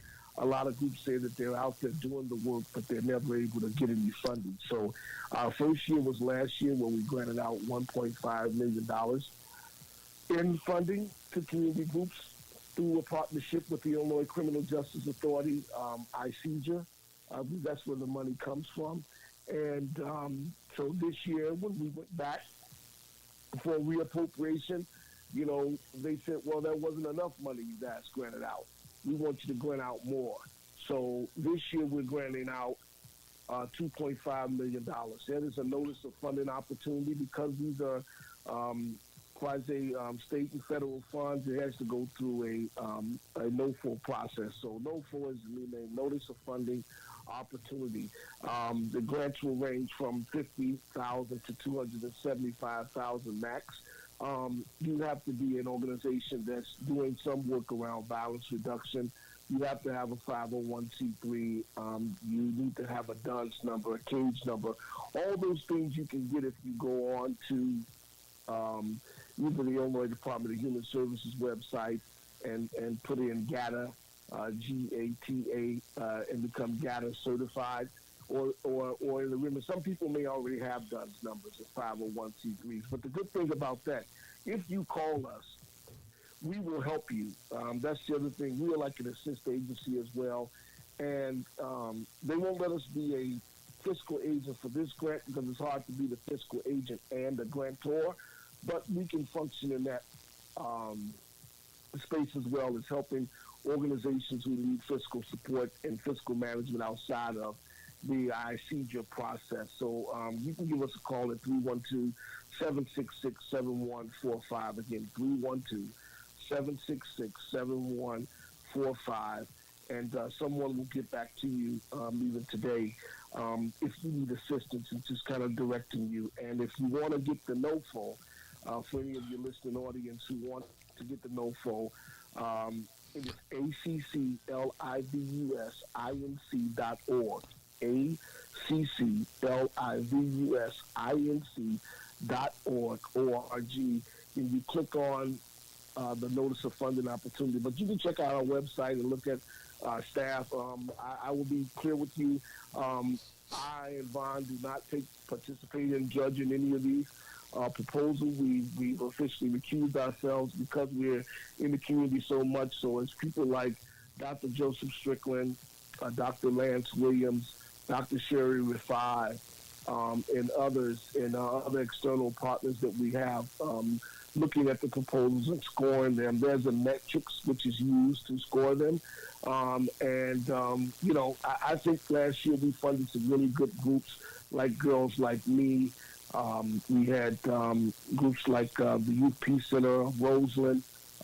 We funded Kids Off the Block and several other community organizations last year to do some work in the community. So we're looking forward to this year funding more organizations with this appropriation and really growing. And I would just say this, Maze, to your point about violence prevention, and I'll go back to, I know the Black Caucus gets a lot of flack, but, this year in the state budget, it's the RFP is not out yet, but I will say to you, this year, the state of Black Caucus, along with the governor, seeing that violence was at a preponderance that it was, and that recognizing it as a public health crisis. Shout out to Reverend Williams, who pushed the governor on that. They created the First Step Public Safety Act, where they created an Office of Gun Violence Prevention. It will become an undersecretary in the Department of Human Services, and it's $120 million that's been dedicated to it. $60 million of those dollars specifically is coming to the city of Chicago for various programming. It's not just all street outreach. It's mental health services. It's workforce development training. And it's some housing dollars, but a lion's share of it, approximately about $35 million of those dollars will be used for traditional street outreach and some other activities, and also to fund other community organizations and strategies, because it's not just about a one cookie cutter approach. It's looking at violence and taking a holistic approach. So it's everything. It's all type of programming. It's after school, it's workforce development, cognitive behavioral therapy. It's some people need housing, and you have to properly triage the violent situation if you look at it. Obadeli, let me jump in real quick. No problem. So one of the questions that I saw out here, and I know we've got a lot of Black organizations and a lot of people that are starting up. What do you do? Well, how do you all fund any startup organizations at all? And what if you're a new organization that's been in existence and you've got pieces and parts? How will you all figure out a way to work with those people as well? Yeah, I think we'll figure out a way to work with anyone. Like, so even last year, there were some folks who were really new in the space. I think we judge by, we were judged by your proposal. We asked you to submit, letters of reference. You got to have the basics, right? You got to have your charter, your state charter, your 501c3. You got to have, filed a 990. So if you may not have all those things if you just started, but we try to find ways to work with people or partner them up with other existing organizations, right? So that they can function in that space. But I think like anything else, especially being a Black group, you know how this goes, mate. You get a contract, and 90 days after they give you the first money, they're coming in asking for an audit on your financials. So we have to be, careful as well. But we've passed, I would say this to your point, we've passed successfully 2 audits in the last 2 years. And we've worked with some startup groups, so it's not an issue. I think that they should call anyone again who's thinking about this and getting involved and say, hey, I've been doing this work, but I've never got funded. So give us a call at 312-766-7145 or check out our website at acclivusinc.org. Hey, y'all, that is Bomani Obadeli. He is with Dr. Joseph Strickland, as well as my man LaVon Stone. Look, you all saw a bunch of us together. You saw us with Mark Carter. You also saw us with Tyrone Muhammad as we called for the office of the office of African Americans. The African Descendants of Slavery, Office of African Descendants of Slavery. Excuse my language. But what I wanted to do here is to again reinforce the collaboration. I spent a lot of time yesterday talking about the social service hustle, the access to funding, who's getting it. And one of the things that we talked about was the large white organizations or Latino organizations that have been given and granted the funds that have our communities fighting.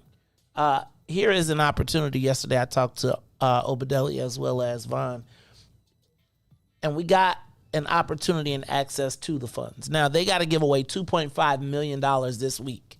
So on their website, they have a notice of opportunity of funding, right? So y'all need to get on top of that, right? Go check out the site. If we know the people that are in play and that are looking to distribute the funds to black folks, I'm not going to fight them for putting all the work together that they've done over the years. But if there's $2.5 million and you got an idea and you want to get it funded, why not go to the black folks that have access to that funding? Now, I'm going to also say, man, all of us that have organizations, there's going to be $120 million. Everybody can go after that money. We don't have to climb over each other or fight each other to go after access to these dollars. But now that we know somebody that is passing out money, and you know, they got a grant, $2.5 million, applications due Friday.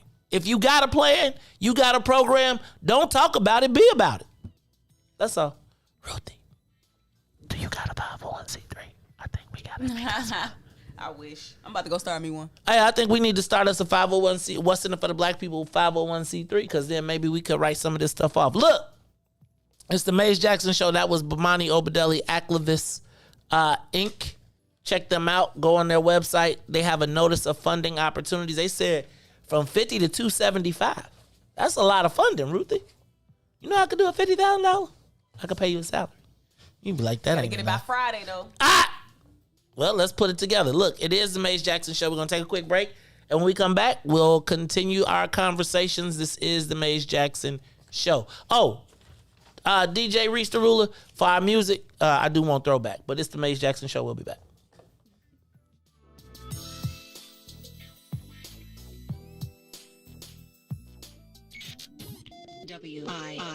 WIFTPM. The Maze Jackson Show will be back after this break. Introducing your trusted source for high-quality black emojis, better known as Blackmoji. We believe black is beautiful, and that beauty should be reflected in the digital market. Now there is an app that does just that, starting with Black Greek letter organizations. Blackmoji D9 offers more than an emoji app. It is a cultural experience of black excellence. Download the app in the Apple or Google Play Store to access a specially curated catalog of emojis representing the Divine Nine. Use the emojis to celebrate Black Greek events, acknowledge current events, support social causes, and learn about esteemed Black Greek members who blaze the trail of Black history. A portion of every subscription goes toward a scholarship fund specifically for members of Black Greek letter organizations to help keep the legacy alive. Download the Blackmoji app today. And now, traffic and weather.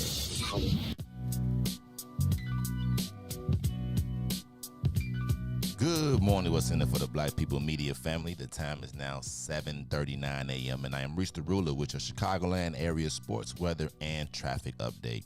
In sports, White Sox back in action against the Kansas City Royals. Hits a 3-run blast in the 8th, and they lift the Sox past the Royals 5-3. Cubs at Wrigley against the Reds. Joey Bolito was too much as he homers twice, and the Cubs fall 7-4. On the traffic, in the Kennedy, O'Hare to the Loop, 49 minutes. Outbound to O'Hare, 64 minutes. On the Eaton, inbound from Deerfield to Exchange, 40 minutes. Exchange to Deerfield, 34. Eisenhower's, Thorndale to the Loop, 66 minutes. Back out to Thorndale, 50. Stevenson, from I-355 to the Dan Ryan, 67 minutes. Outbound will be 37. On the Bishop Ford, from I-80 to the Dan Ryan, 40 minutes. 29 minutes to I-80. On the Dan Ryan, it is 20 minutes to the Loop, 15 minutes to 95th. On DuSable Lakeshore Drive, 55th to Jackson, 8 minutes. Jackson to 55th, 10 minutes. Randolph to Bryn Mawr, 8 minutes. Bryn Mawr to Randolph, 7. In today's weather, it is currently 73 and mostly cloudy. Today will be a high of 84 and a low of 72. I'm Reese the Ruler. Now here's Steve Huff with Throwback.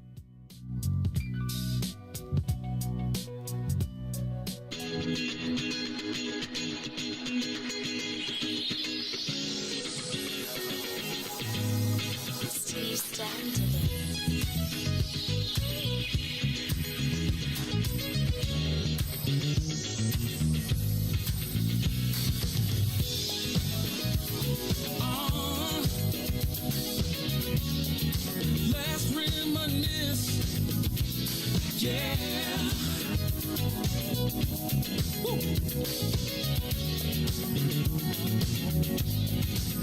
See, I remember The first day we met, a Thursday night at the club I'll never forget. Do you remember the words that I said? One night in my bed you'll never regret. And you, with your pretty brown eyes, I knew, baby, you would change my life. And you opened up my eyes to see I'm excited for our future, but I love our history. Let's throw back to the day that we first met. Let's throw back, I never will forget. Let's throw back to when we fell in love. Let's throw back, babe. I wanna throw back, babe. Is it just me? Don't you miss those nights sexing on the beach? Playing Isley Brothers in between the sheets. And now we're taking flights from London to Belize. And we're popping bottles, endless shopping sprees. Still sexy as can be. I knew you're still the only one for me. Yeah.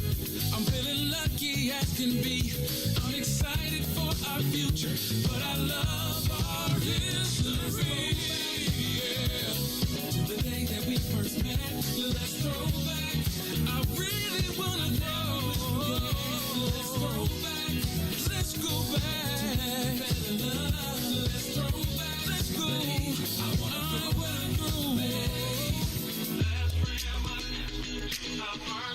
Oh, come on now. You are listening to the Maze Jackson Show. I'm your host, Maze Jackson. Got my co-host, Miss Ruthie Moore, as well as DJ Reese the Ruler in the building. Hey, Ruthie Mo! They funding grant opportunities. You know, that seemed like that's, I want to make sure that yesterday's show, we talked a lot about the violence prevention, and I got my phone started ringing. People started hitting me up saying, yo, what's going on? And Obadeli hit me and was like, yo, we got a fund. Now that you speak about it, we got $2.5 million we trying to award by Friday. Now, I know that's a short amount of time, but what I think we got to do is identify the people who got the money or who are getting the money and build up that relationship and be like, hey, yo, so you want them to be able to say to you right away, oh, we got the money. Mm-hmm. And then they know the people and we got the plug like they got. That's what I'm saying. So I know we have a very anti mentality sometimes when we get upset and we get bothered, but I would like to just make sure that like all the people that we know that are doing good work, I'm saying the plant-based African need to go write a grant, Dr. Audrey, right? All of these people that we know that are doing good work, and then when they don't get funded, then we got people we know we can ask questions to. Mm-hmm. That be around the neighborhood. This is the Maze Jackson Show. Ruthie Moore, I had a couple things I wanted to talk about. CDC says we got to put the mask back on. Where you at with that? You masking back up? I never stopped masking up, actually. They've been told us to put the mask back on. No, Ruthie. Yes, they did. Remember we were supposed to wear 2 masks, and then they was like, okay, if you get vaccinated, you good. But we know that was just a ploy to get people vaccinated. I fell for it, Ruthie. People was like, I want to take my mask off. I'm finna go get vaccinated. Now you got to put your mask back on. I feel like I've been hoodwinked. Bamboozled. I mean, well, you like basically. I mean, nobody knows. It just makes sense to keep your mask on because think about it. What else we got left? We think about it because remember the vaccines was supposed to shift the tide, and it shifted the tide, but we still taking steps backwards for whatever the reasons are. You can blame the unvaccinated, you can blame the vaccinated, blame the Delta variant, all these things, but when the things that you put in place to try to get the economy back going are not working, put your mask back on. So, and that's step 1 before it's okay, y'all stay in the house again. And that's when people are gonna not stay in the house, I think. Oh my goodness. Bruce, go to break. I need to go to break real quick. Take a quick break.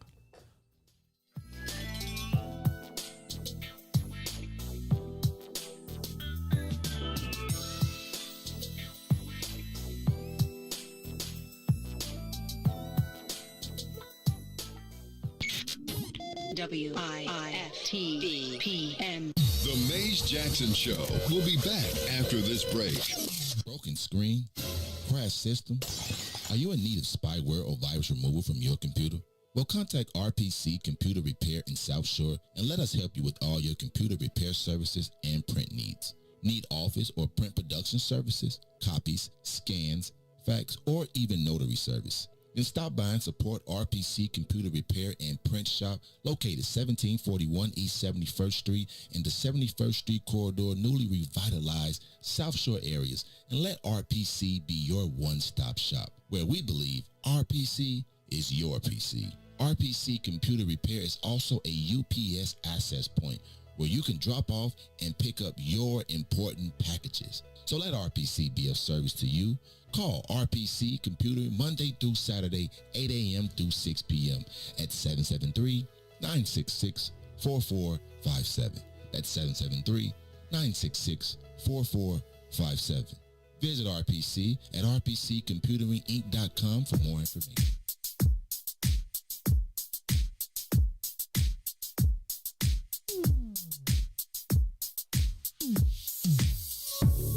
I don't know what you did, but you did it right. Girl, you make it look so easy. Everywhere you go, heads turning left and right. Can't say you a dime, you're a 20 piece. Cause girl, you're the reason I be acting funny. Everything in me telling me don't let you get away.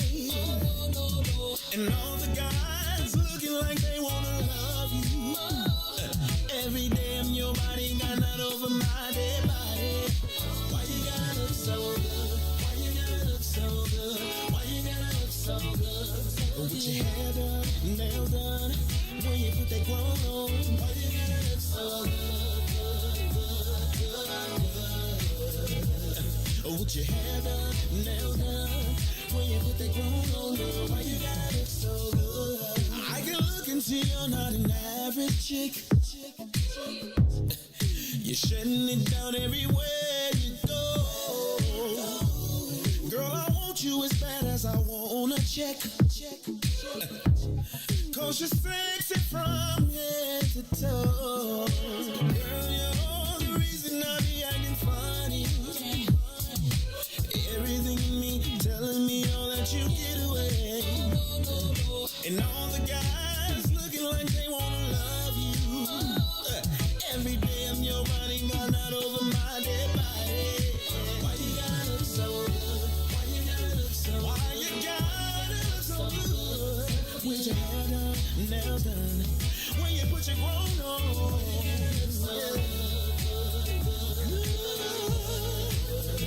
It's something about you when you put your clothes on.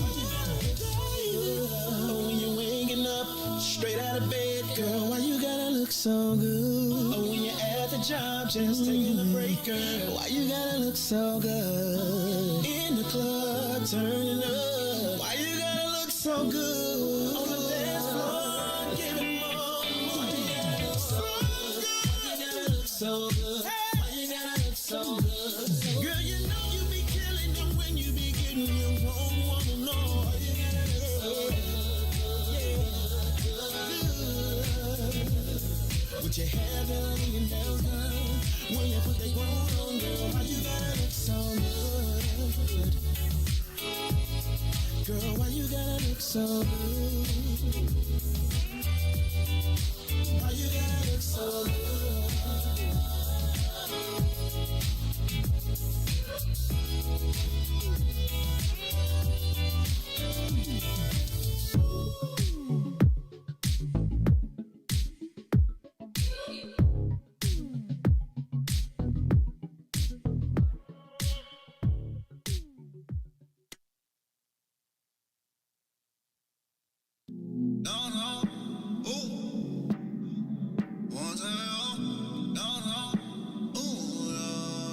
Pressing on, drops up cruising, old school music, old school to sing. Gotta make my way to you.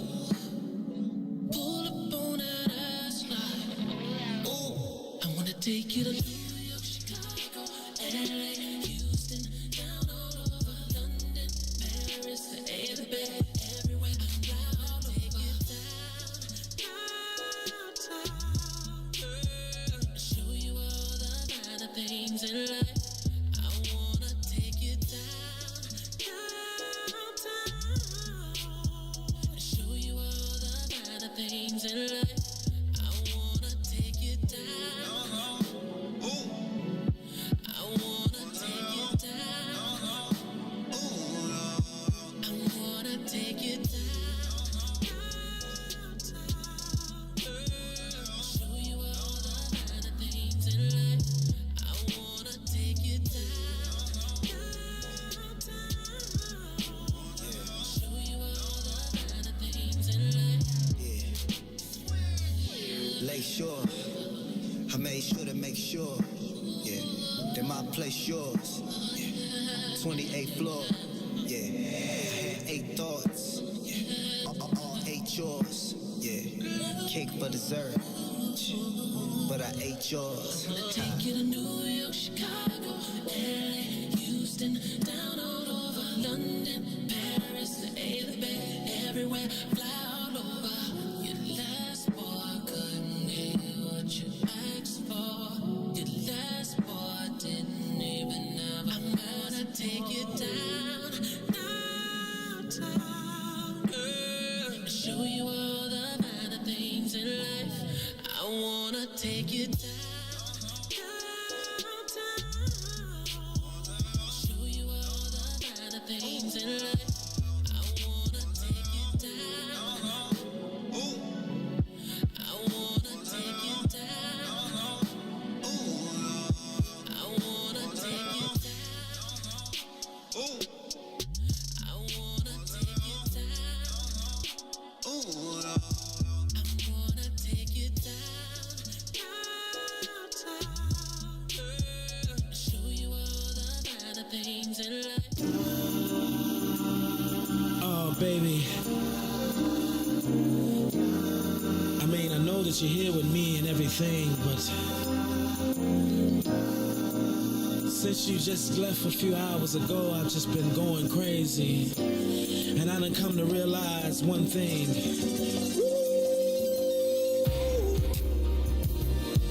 Oh, baby, I miss you. Yeah. Ooh, baby, oh, darling. Whoa, whoa, oh, oh. Your love must be some kind of drug, baby. Cause it just keeps on calling me. And I just... You are listening to the Maze Jackson Show. I'm your host, Maze Jackson. Got my co-host, Ruthie Moore. I got a lot going on. It's a lot. Sorry about that. I apologize. All right, y'all. We are back, though. Ruthie Moore, my question. So I had this hour I was going to talk about the CDC masking up. I feel like they tried to give us a summer reprieve, and now they about to lock us back up. You think we going back in? Or do you think it's survival of the fittest? You know, I really don't. I don't think we're going back on lockdown. I think they're going to do soft lockdowns. I think they're going to lock the venues down. I think they'll just amend the hours and put the responsibility on the businesses. Yeah, I think they're going to say the businesses have the option. So let me ask a question. Do you think that you could... Is there the possibility of creating a vaccinated universe where, again, voluntarily you sign up because you got the vaccine to get the vaccine passport, and restaurants say passport only? Mm-hmm. I think it's definitely possible. Can they tell you can't come to a restaurant or a venue if you aren't vaccinated? These are the same restaurants that can tell you can't get in if you got a do-rag on. Oh! So you know they can tell you can't get in. Hey, well, would you be opposed to that? I mean, if you If you vaccinated, I'm like, I believe in you spend your money where you want to spend your money. So if somebody is requiring you to have something that you don't want to get, then don't spend your money there. I really do think it's that simple. I do too. But I feel like that's usually the problem. That's usually the problem is that, again, we want to have our own thing and then somebody else says that ain't right. Right? So, like, Well, okay, so I think it's the difference between public and private. Like, if you look across the nation, some people who work for certain governments are having to be vaccinated. If you want to go back to a certain school or college or university, you got to be vaccinated. Some jobs are requiring people to be vaccinated. These are the slippery slope places when the private and public mix. In my opinion, in my humble opinion. Your opinion ain't humble. Stop it, Ruthie. Just miss my humble opinion. Every team I'm on is the greatest. If I'm on it, it's gonna win. Humble. It's humble. Ain't a. That's all right. Humility and being humble are, different things. Uh-huh. One is a state of mind. The other one is an act. Well, you acting right now. You acting humble. All right. So I guess my question becomes, y'all. I feel like the vaccine pass and vaccinated only is going to be a tool that is used. If they can't mandate it, that's fine that they don't mandate it. It's just you can't go to places that require it. Well, I think the first step in that is first you got to turn the tide on a public opinion. Just like with smokers. Somebody light up a cigarette on the sidewalk, enough people gonna walk past and be like, they gonna shame them. Okay, I gotta do this real quick, Ruthie. Gotta say, WBGX, thank you for being with us.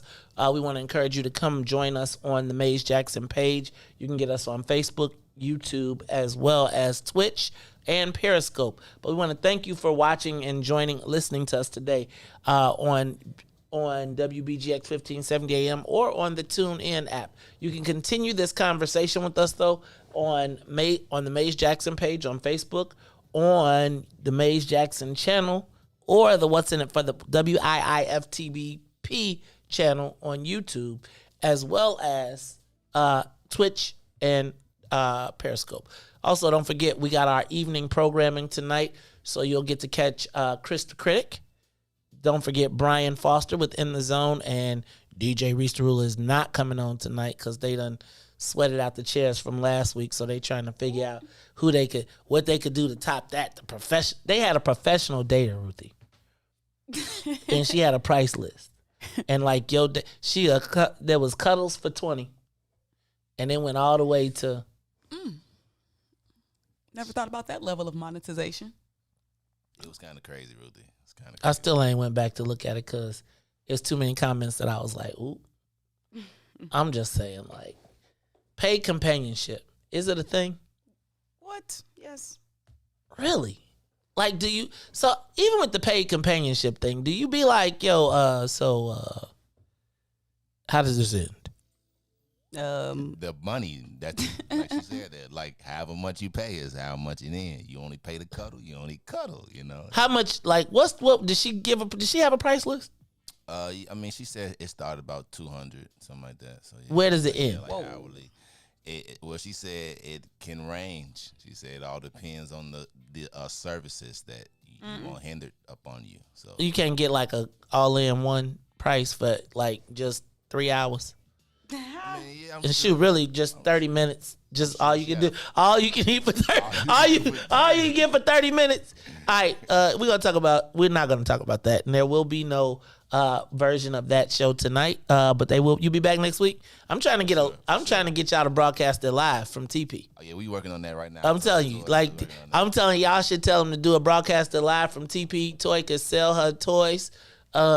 Y'all can have people dressed up in costumes. I'm telling you, if y'all told people to dress up for it, I bet you it would be a show. I can't do that. I'm scared of what people will show up in. So. I'm not. That's why we can't do it in the studio, because we ain't got enough plastic for the chairs. All right, this is the Maze Jackson Show. We're going to take a quick break, and then we'll be right back. Reese, we don't got to talk too long. Let's just get traffic news and weather, and then let's come right back. It's the Maze Jackson Show.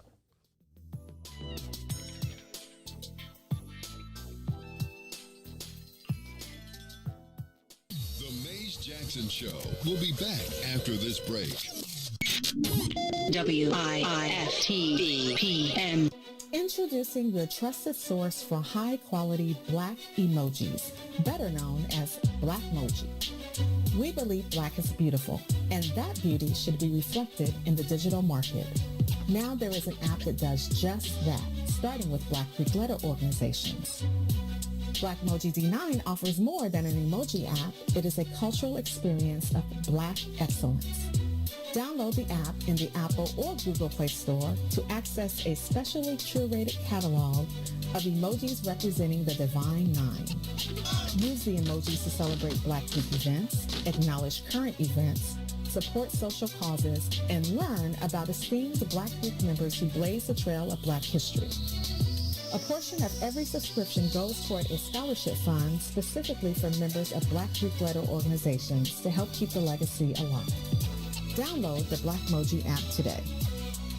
And now, traffic and weather. Good morning. What's in it for the Black People Media family? The time is now 8:03 a.m. and I am Reese the Ruler with your Chicagoland area sports weather and traffic update.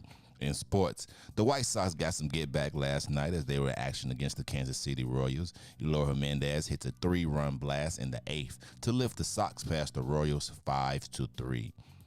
The Cubs were at Wrigley last night against the Cincinnati Reds. Joey Votto was too much for them as he homers twice, and the Cubs fall 7-4. In traffic, on the Kennedy, O'Hare to the Loop, 57 minutes. Outbound to O'Hare, 53. On the Eden, inbound from Deerfield to Exchange, 49 minutes. Exchange to Deerfield, 40. On the Eisenhower, from Thorndale to the Loop, 70 minutes. Back out to Thorndale, 52 minutes. On the Stevenson, from I-355 to the Dan Ryan, 67 minutes. Outbound will be 37. Bishop Ford from I-80 to the Dan Ryan, 40 minutes, 39 minutes back out to I-80. The Dan Ryan is 20 minutes to the Loop, 15 minutes to 95th. On DuSable Lakeshore Drive South, 55th to Jackson will be 9 minutes. Jackson to 55th will be 13. On the north side of things, Randolph to Bryn Mawr will be 8 minutes. Bryn Mawr to Randolph will be 11. Now on to weather, where it is currently 75 degrees, mostly cloudy. Today, expect a high of 84 and a low of 72. Now I'm Reese the Ruler. Now back to the Mays Jackson Show.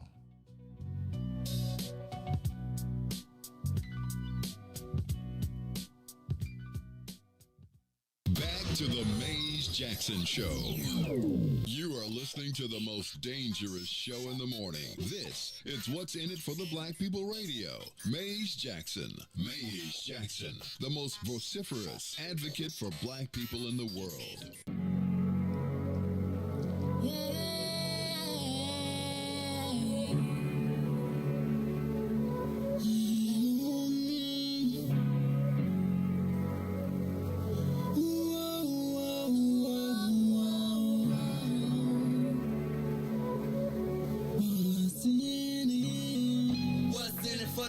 People, cause economically we are not equal. Waking up to lies, can't doze no more. I told y'all, yeah, this a dangerous show. Don't go to church if you ain't trying to help us. Don't even try to be around and can't protect us. We see the lies, not other politicians. We need money and no symbolism. It's Mays, it's Sonia, and Ruthie, and Todd, explaining how we all come from God, giving us tools to beat the odds. If we're united, our movement gon' stop. If they ain't tryna help us, they ain't tryna do nothing. We gotta do something, we gotta stop running. It's time to confront the problem. Really, you expect you oppressed to solve them.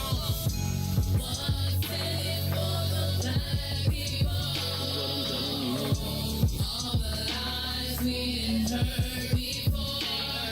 Time to pay attention. You gotta do more than listen. Some action with on the count of 3. Let's Wake up, Chicago! Wake up, world. This is the Mays Jackson Show. I'm your host, Mays Jackson. Got my co-host, Ruthelle Moore. She's like, my name ain't no damn Ruthelle.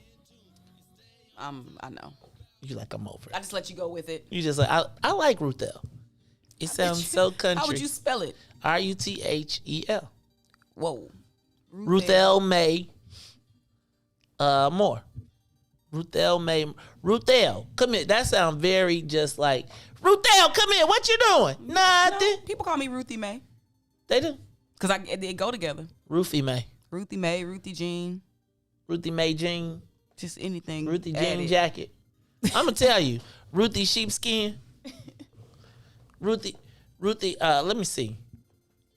Ruthie with the locks. Do they call you Ruthie with the locks? There's not a lot of Ruthies, though. Right? I was just thinking about that. Like, you don't have a lot of, like, you know, which Ruthie? Like, you say Ruthie, and it's like. Yeah, I met a couple people with my name. My grandma. Right. My grandma. And, you know, a couple people. Maybe, I know people whose name is Ruthie, but they've changed it to Ruth. So I meet a lot of Oh, Ruths. so I thought Ruth was the base, and Ruthie is like the neck. It is. But so that's why people always want to call me Ruthie Mae, Ruthie Ann, Ruthie Jean, because they think it's. But you're not Ruth. You're Ruthie. Mm-hmm. Ruthie Mae. No. Ruthie Jean. No. I'm not telling you my middle names. Again. With an S. Come on. Remember? I like that one. Come on. Give it to me. No. Come on. Record this, Reese. Ruthie what? No, I'm not telling Ruthie. all these My name, thousands Ruthie, of people. Ruthie. I full got it. I'm going to go government. pull it up. It's just us here. Like I said, Right, it's just Y'all crazy. It's just us. Y'all Ruthie, come on, crazy. tell me. Come on. You good. Tell me I got it. You good. You know identity theft is real. Well, you take the fun out of everything. You be like, You know, it's just something you got to work you for. be like, hey, y'all, here go the. She be like, you know what that is? That's the air out the bubble. Some things you got to work for. You going to steal my identity. You going to put in some work. You going to be mad when you try to use my stuff, but you going to put some work in. You're gonna log into the maze. Yeah, give me your login. Man, you going to be too mad. I would say, right. I'm gonna click, I'm gonna tag you, and it's gonna be like some white lady, like, yeah, from Svetlana from. All right, y'all, it's the Maze Jackson show. Y'all know I want to talk about Simone Biles, but I also want to talk about the Capitol riots. Did y'all see the testimony from the Capitol riots? Let's back up. I think I'm gonna do Simone Biles because we need more time. So, first of all, can I tell you that when I see Simone Biles come on TV, when I see her do an interview, when I see whatever, I have heart palpitations. Not because she's like a little baby, but I'm like excited for her because she is like literally the GOAT. Like, she's literally the GOAT, and there's nothing you could do about it. And so when she speaks with a certain level of authority. She almost talks like a white person to me. Like, and I don't mean in the standpoint of, like, you're a sellout, but she talks to me like a white person. You know how the white people just be like, this is my world. Like, they be like I'm the great, you know, like white people have a different outlook on life and they just operate in a way. And I feel like Simone Biles, as the best in the world, especially in a white sport, gets to be like, she outwhites the white people and it drives them nuts. And I must tell you that her being the greatest of all time in a white sport just makes it that much greater. But I do think that they will use this as an opportunity to tarnish her legacy.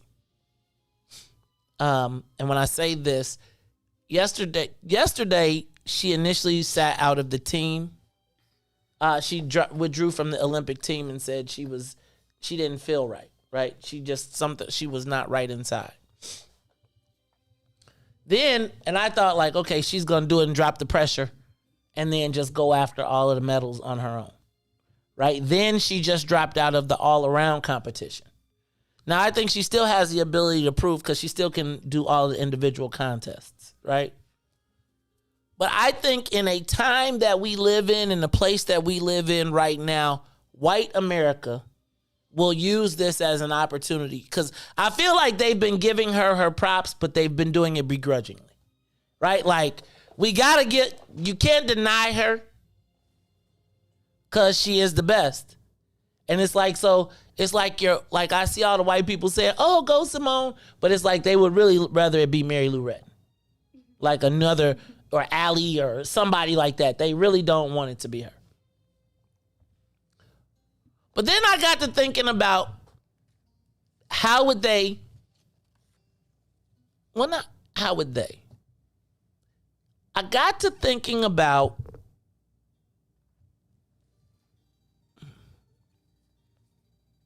mental health and how I view it and how it's ever evolving. So I gotta ask you. Let me not say this. Let me not say that. But so I feel as though if she says she didn't want to represent the United States because she was like, man, George Floyd, I would have been like supercharged. I do think that somewhere in the path of greatness, help me, bear with me here. Somewhere in the path of greatness, almost every superstar black or athlete has had to overcome,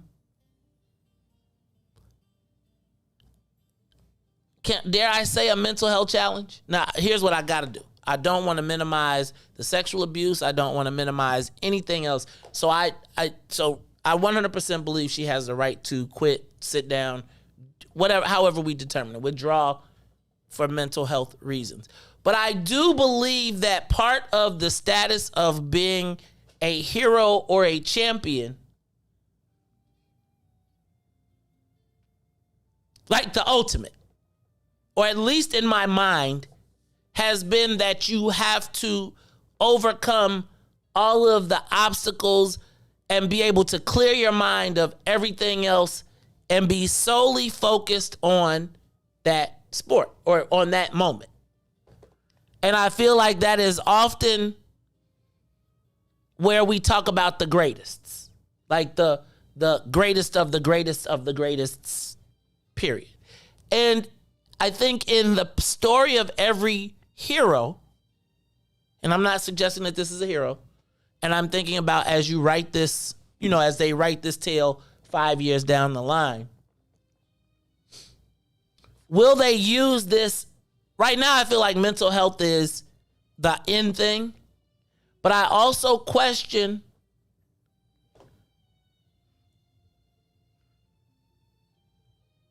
the big game.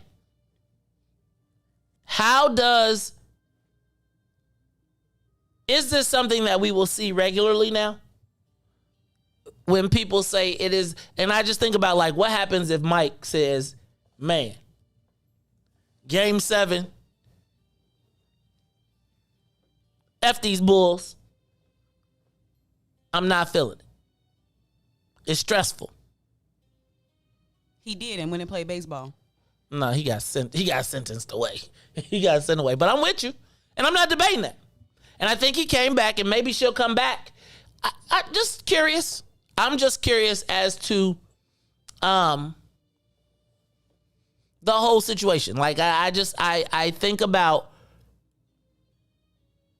the story of our greatest athletes, and gymnastics is as important as you make it or unimportant as you make it. Just like any other sport is as important or as unimportant as you make it. But let's not forget that these sports are, we build around that.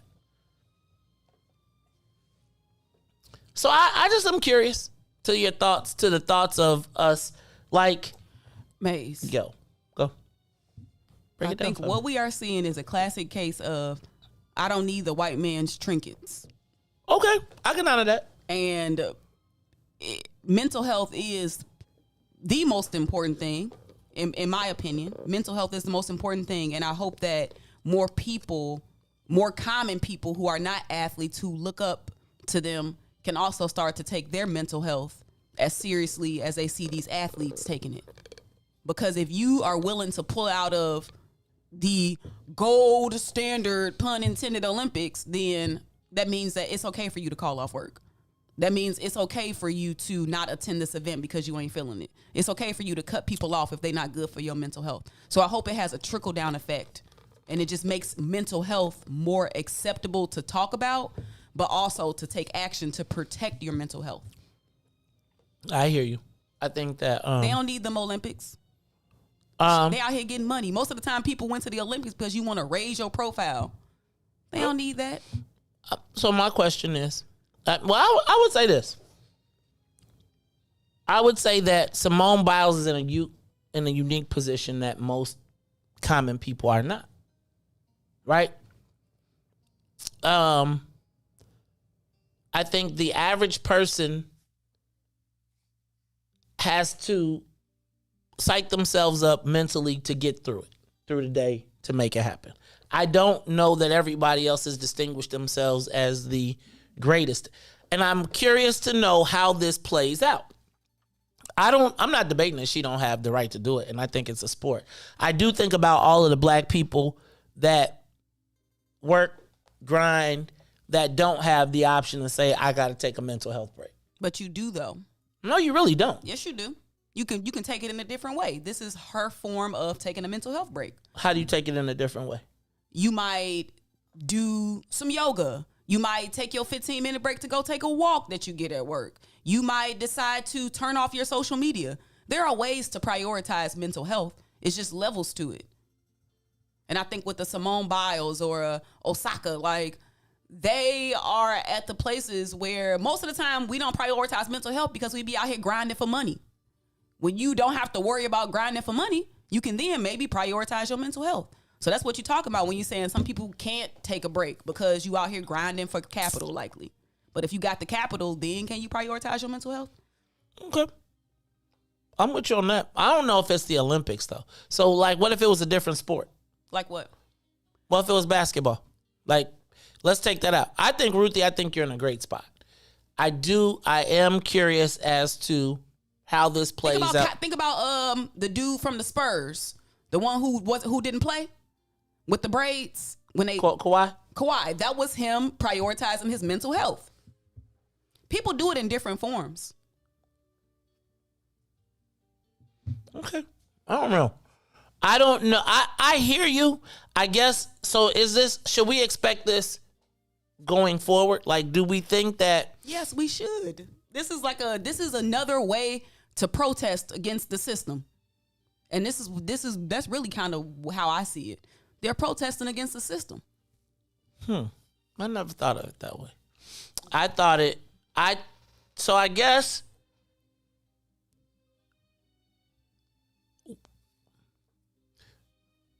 it's interesting to me. So I do feel like, I don't know if I always feel like the story of the champion has always been that you had to overcome whatever those challenges are to clear your mind. Now, I'm not saying, all right. No, but you don't. I think part of being a champion is also admitting that I'm not okay right now mentally. Everybody don't gotta walk 5 miles to school every day no more. We don't gotta do that. I can hear you on that, but so what is mental health and what is overcoming the challenge? I'm curious, right? Like, I am curious to know, like, who, like, should we expect then, like, in the NBA finals? It's hectic. I always think about, like, that first time when you had to do your speech, right? Remember when you had to do your speech? The first time you had to stand up in front of the class? I feel like I was having a mental health issue right there. Like, I was shaking, I was nervous, I was scared, I was all of those different things. And there's a moment when you get control, and I'm not saying that she doesn't have to do that. When you get control of your emotions, you slow your heartbeat down, you can hear it, and then you walk out. And I don't think that she has not a opportunity to. I wonder, will they still define her as the GOAT? We will. Yes, they changing the rules. Okay. She ain't got nothing to prove to nobody. Okay. I'm with you. I'm not gonna say I don't know. So I 100% support Simone Biles. I think that we now have to change the way we look at sports. right? I think I got to change the way I look at sports. No debate. I think that the story of the person, the champion, has always been the person that has overcome whatever obstacles. Whatever the white man threw at him. And that's the state of us for black folks. Exactly. But we ain't got to do that. Okay. You don't got to suffer in silence. I'm not debating that, but do you go to the... So you don't got to suffer in silence. It is okay to speak up about if you have a problem. Mental health is a real thing. Mental health is just as important as physical health. You could be in the top physical shape of your life, but if your mind ain't where it needs to be, then you ain't healthy. It's okay to admit that so you can take the steps to overcome it. And I think we got to prioritize that in the black community. It's interesting. So I feel like I have not completely gotten a grasp, and this is just me as Maze Jackson, on the whole mental health thing. And the reason that I'll say I have not gotten a whole grasp on the whole mental health thing is because I don't ever feel like I've ever had the option to not press through. Right? Like, I'm not saying that it's good or bad. I just have, regardless of what has happened, I feel like I don't have the option to not keep going. My mental health, that's what? That's us. We are constantly in a proverbial grind. And then we wonder why we die early. And we wonder why we got all of these chronic diseases. And we wonder why we can't get along with each other. Why we be so stressed out. Because we don't prioritize mental health. And I'm not debating it. I'm going to say that I think Simone Biles is in a unique position in that she's in a space where a lot of black people are not. And I love the whole idea of prioritizing it. I always think of survival. I always think from the standpoint of, and maybe that's why maybe I'll die early or whatever. But I do feel as though, as a brother, I really don't have the option of having. Why not?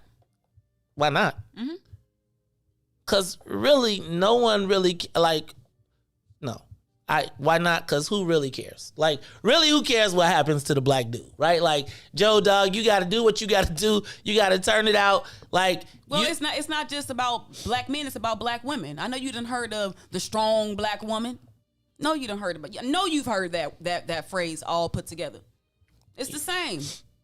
If you don't prioritize your mental health, then sometimes bad things can happen. I think I'm not debating it. I'm not going to debate you. I do think I don't know that I've ever had the option to. Why though? Why though? What do you mean, why do you feel like you've never really had the luxury of prioritizing your mental health? Well, because I got to get it. Because everybody else's physical health depends on. It's like the reality is everybody else's physical existence in some way, shape, or form depends on my ability to press through. So money, capital, got to bring home the dough. Got to have a place to live. Gotta eat. Capital. So once you eliminate that grind and that need and that hustle and that survival for that capital, then we look at, this is a luxury. Mental health is a luxury. Now, once I get past that need for the grind and the capital for subsistence, then I am on the need of the grind and the hustle to get ahead. Capitalism. Yeah, I guess it is. I don't know though that I think we got to find a healthy balance, because I got a feeling there's going to be a lot of people walking around talking about I quit. And what's wrong with that? Nothing until the rent is due. What's wrong with that? Nothing until the rent is due. Nothing until the rent is due and you're under the bridge. I am just saying, I'm not debating that. I come from a place where there was no concern for your mental health. And so you got to understand that as I'm listening to this, and I'm with you. I think it's a generational thing. And that's why my generation, we take mental health days. We do a thing called work-life balance, because there's a a focus on making sure that your mental health is good. It is not easy living in this society as a black person. We all know this. We are in a constant state of grind, hustle, trauma, everything all at the same time. And if you do not prioritize your mental health, you will literally go crazy. I don't know. I don't know that I necessarily would go crazy. I'm gonna tell you I'd be tired and I'd be ready to go to sleep. But you be going crazy. I don't go crazy. You be getting stressed out. I do get stressed out. But I believe that stress comes, much is given, much is required. Much is given, much is required. So I don't, and I'm gonna speak from the standpoint of a 50-year-old black man who wants to exceed the life expectancy. I probably have more mental health issues if I was not able to provide for me. Like, there would be no more stress in my world than not being able to take care of my family. That probably would wear me out more than anything else. And like kind of chilling out on a day when I know that there's things that exist that we got to do, and I'm like, my mental health is a priority, I think I would probably be jacked the next 2 days. And I do feel like this is clearly a generational thing, right? I don't know that we're watching The Last Dance if the GOAT says it's too much. I don't think that racism has gotten any less, right? I think we may we acknowledge it and we know that it is.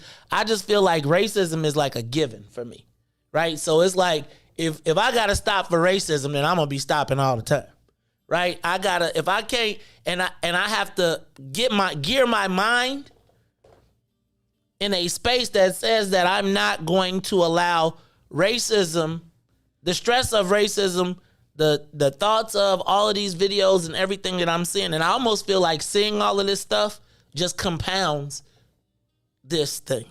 It's weird. It is definitely weird for me to hear, like, I can't imagine a man who has a family, who has responsibilities that require him to grind, to be like, I'm taking this day off because I need to take a mental health day and the shorties don't eat today. I feel like that would be way more stressful for me. But I think that's an extreme. Like, you just took it extreme. If you take one mental health day from your 40-hour plus job a week, your kids will still eat. But what are the ramifications of you going to work and then coming home and treating them like crap because you stressed out? Oh, I go to sleep. No. Okay, so now you're not spending time with your family because when you there, you mad. I don't know. I think I get some relief. So what's worse? Wait a minute. I don't think it's either or, though. What's worse? A stressed out daddy coming home, taking it out on the family. I don't think, though, that has to be the outcome. But you just gave me an extreme. Okay, I'll give you the kids not eating. Okay. So I'm giving you the extreme of a stressed out daddy who ain't prioritizing his mental health, coming in there and taking it out on the family. You're right. I think there is we should have mental health, but I am going to we should start prioritizing mental health. That stated, I don't know that it is. I think you got to get your mental health stronger. I don't think you get it by saying tap out. The first step is to admit that you got a problem. Okay. That's the first step. Okay. So on the highest stage of athletics on the globe, she's willing to admit that I have a problem. That is huge. That is far-reaching. And I guess if I was to write the story, which I'm not, I would write the story as she had tremendous mental issues, and I took it, and for 45 minutes in a day, I put that all behind myself.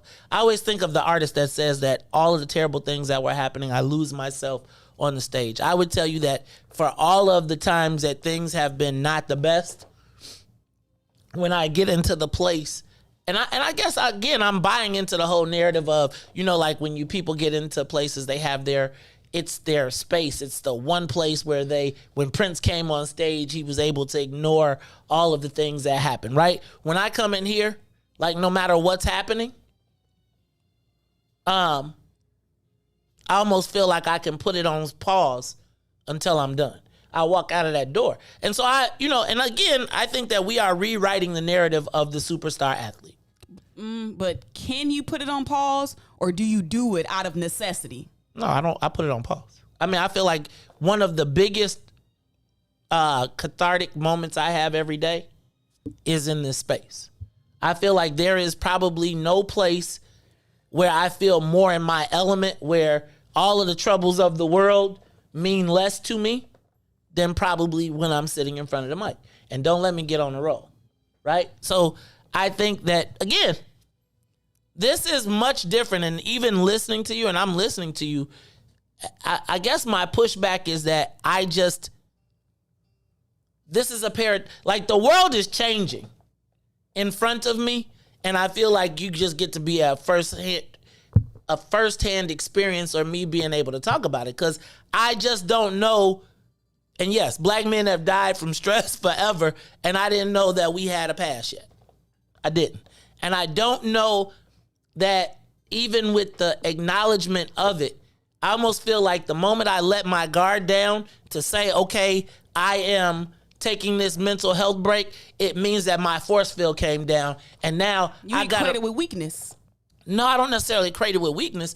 I equate it with letting my guard down and then having to build it back. It's like when you... That's weakness. No, I don't think... You equate it with weakness. No. It is in a way, but I understand what you're saying. But like, you know how if you put up... no time, like I got no time to really cry about this. After I cry about it, I still have to really do something. Have you ever like sprained an ankle and you kept your shoe on, and as long as you keep your shoe on, you straight? Mm-hmm. Yeah. But the moment you take your shoe off, you blow up, and now you crippled. Now you gotta lay down. Now you can't go nowhere because that bad boy. But if you'd have kept your shoe on. But think about this though. Eventually you got to take that shoe off, and now because you didn't take that shoe off, you had to overcompensate using your other foot, and now your other foot got problems, and now you got back problems too. So I say this is what I say. I get to the place where I could go sit down, right?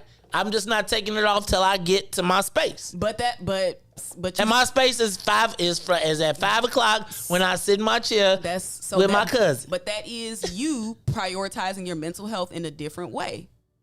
Maybe you don't do it on the world stage because you don't want to appear a certain way. It's about perception. Who cares what people think? What people think about you if you prioritizing your mental health? It is not a sign of weakness. It is not a sign that you ain't got your stuff together. In fact, it's actually a sign that you are probably in a healthier state of mind than most people. If you can admit to say, you know what, I need a break. Give me some time. There's nothing wrong with that.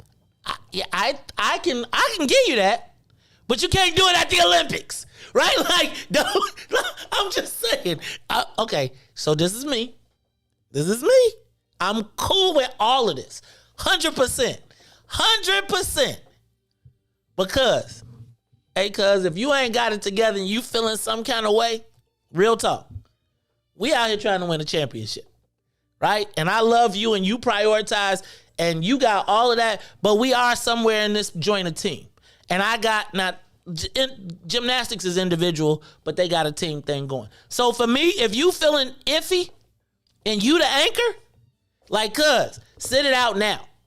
Don't get me to the thing. Don't have me put all my weight on this person, right? And if you don't want to be the chief, right, I'm cool with that. I'm 100% cool with that. I do think, again, if Patrick Mahomes, Tom Brady on Super Bowl day is like, I got the jitters. I am the GOAT, and I'm feeling all the. I feel all the pressure of the world. It's like, Ma, you came to the big, that's why you get paid the big money, because all of that comes into the compensation of, that's why you sew this stuff on your shirt, right? Like, you can't sew GOAT to me on your joint and then be like, time out. You got to do that, and then on Monday, you be like, man, this was crazy, and I'm never doing this again. I just don't know that you get to the game. You get to game 7, and you like, I mean, think about how they did Scotty with the whole, like, look at Michael Jordan. So, I'm not tripping. She has every right because they don't own her or her body. Exactly. But my point is, exactly, if you don't think you got the wherewithal, don't. I'm gonna just tell you this. This ain't gonna work the same way long term as, like, I think the Naomi Osaka thing, that was a good thing. I mean, not a good thing. Just know that all the people that I'm going to tell you they're going to use this against her. Who cares? I got you. Who is they? Who? The International Olympic World. Okay. So what? I'm with you. She's the GOAT. Mm-hmm. They are changing the rules because she's so good. She has nothing to prove. If she ain't feeling right, then she ain't feeling right. And we should support. We should support that. I support her. I'm supporting her, but I gotta. We need to prioritize mental health. So can I ask a question? Uh-huh. Is there mental? So let me ask a question. When we talk about prioritizing mental health, will we build up a mental muscle that allows us to then be stronger in tight situations? Or is it just do what you want, do how you feel? And because I just feel like she got the luxury of doing that. It's always going to be people that finesse the system. We know this. People going to always do that. Just how people finesse FMLA. We know people going to always finesse the system. But it's important for young people and old people to see, like, I can prioritize my mental health. LaVon McGee says she pregnant. On this on this global stage, I'm willing to tap out because I'm not feeling good mentally. That's an example. That is, okay, so let me just say this. That is a interesting example for the future.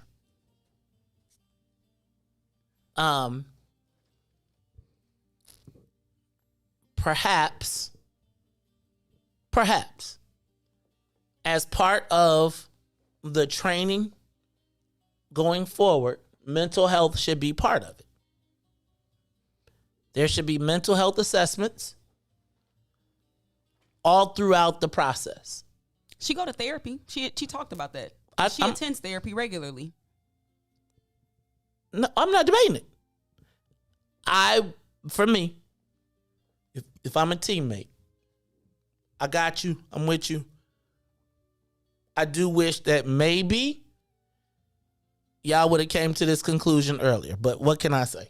Who am I to tell you? I do think that part of being the GOAT, and she's the GOAT because she had it all the way up until the point. Now, I think if she never would have even got in these Olympics, there would be no question. And I'm saying that there's not questions on her GOAT status. I guess my question is, is mental toughness still a thing in sports? Mental toughness and mental health, I think, are two different things. And explain that to me. So I think that sometimes Black people, we have the ability to be super resilient and we push through. Not because we want to, not because it's the best thing for us, but because we have no choice oftentimes. So when you have choices, guess what you do? You make the best choice for yourself. And most of the time we push through because it's the pursuit of capital. She don't need the money. She's set for life. So when you remove the need for that grind for capital, then you're able to make different decisions. I don't think it does not make her weak because she chose to step out. I think it actually makes her pretty strong because given the choices that a lot of us have to make, a lot of us would choose to stay at home today because we don't feel like going to work because we just ain't feeling it mentally. But again, we have to be resilient because the pursuit of capital and us needing to pay the bills. That's what drive a lot of our decision making, especially when it comes to mental health. Yeah, I'm all the way lost. This is the Mace Jackson Show. This is a paradigm shift, right? And I am from a space that I think she always has the opportunity to opt out.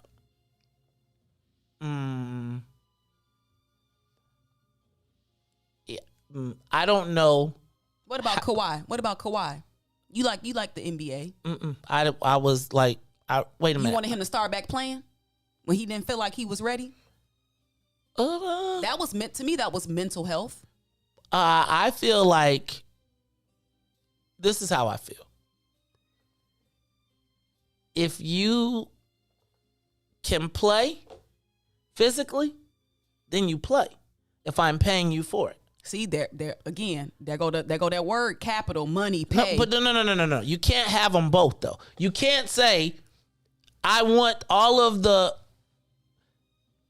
You don't play all of your life to get to the league to be a multimillionaire and then be like, yo, I'm not playing. Yes, you can. I mean, okay. You can, though. Why not? Why can't you? Why can't you? Most of the time, people trying to get to the league so they can get the bread.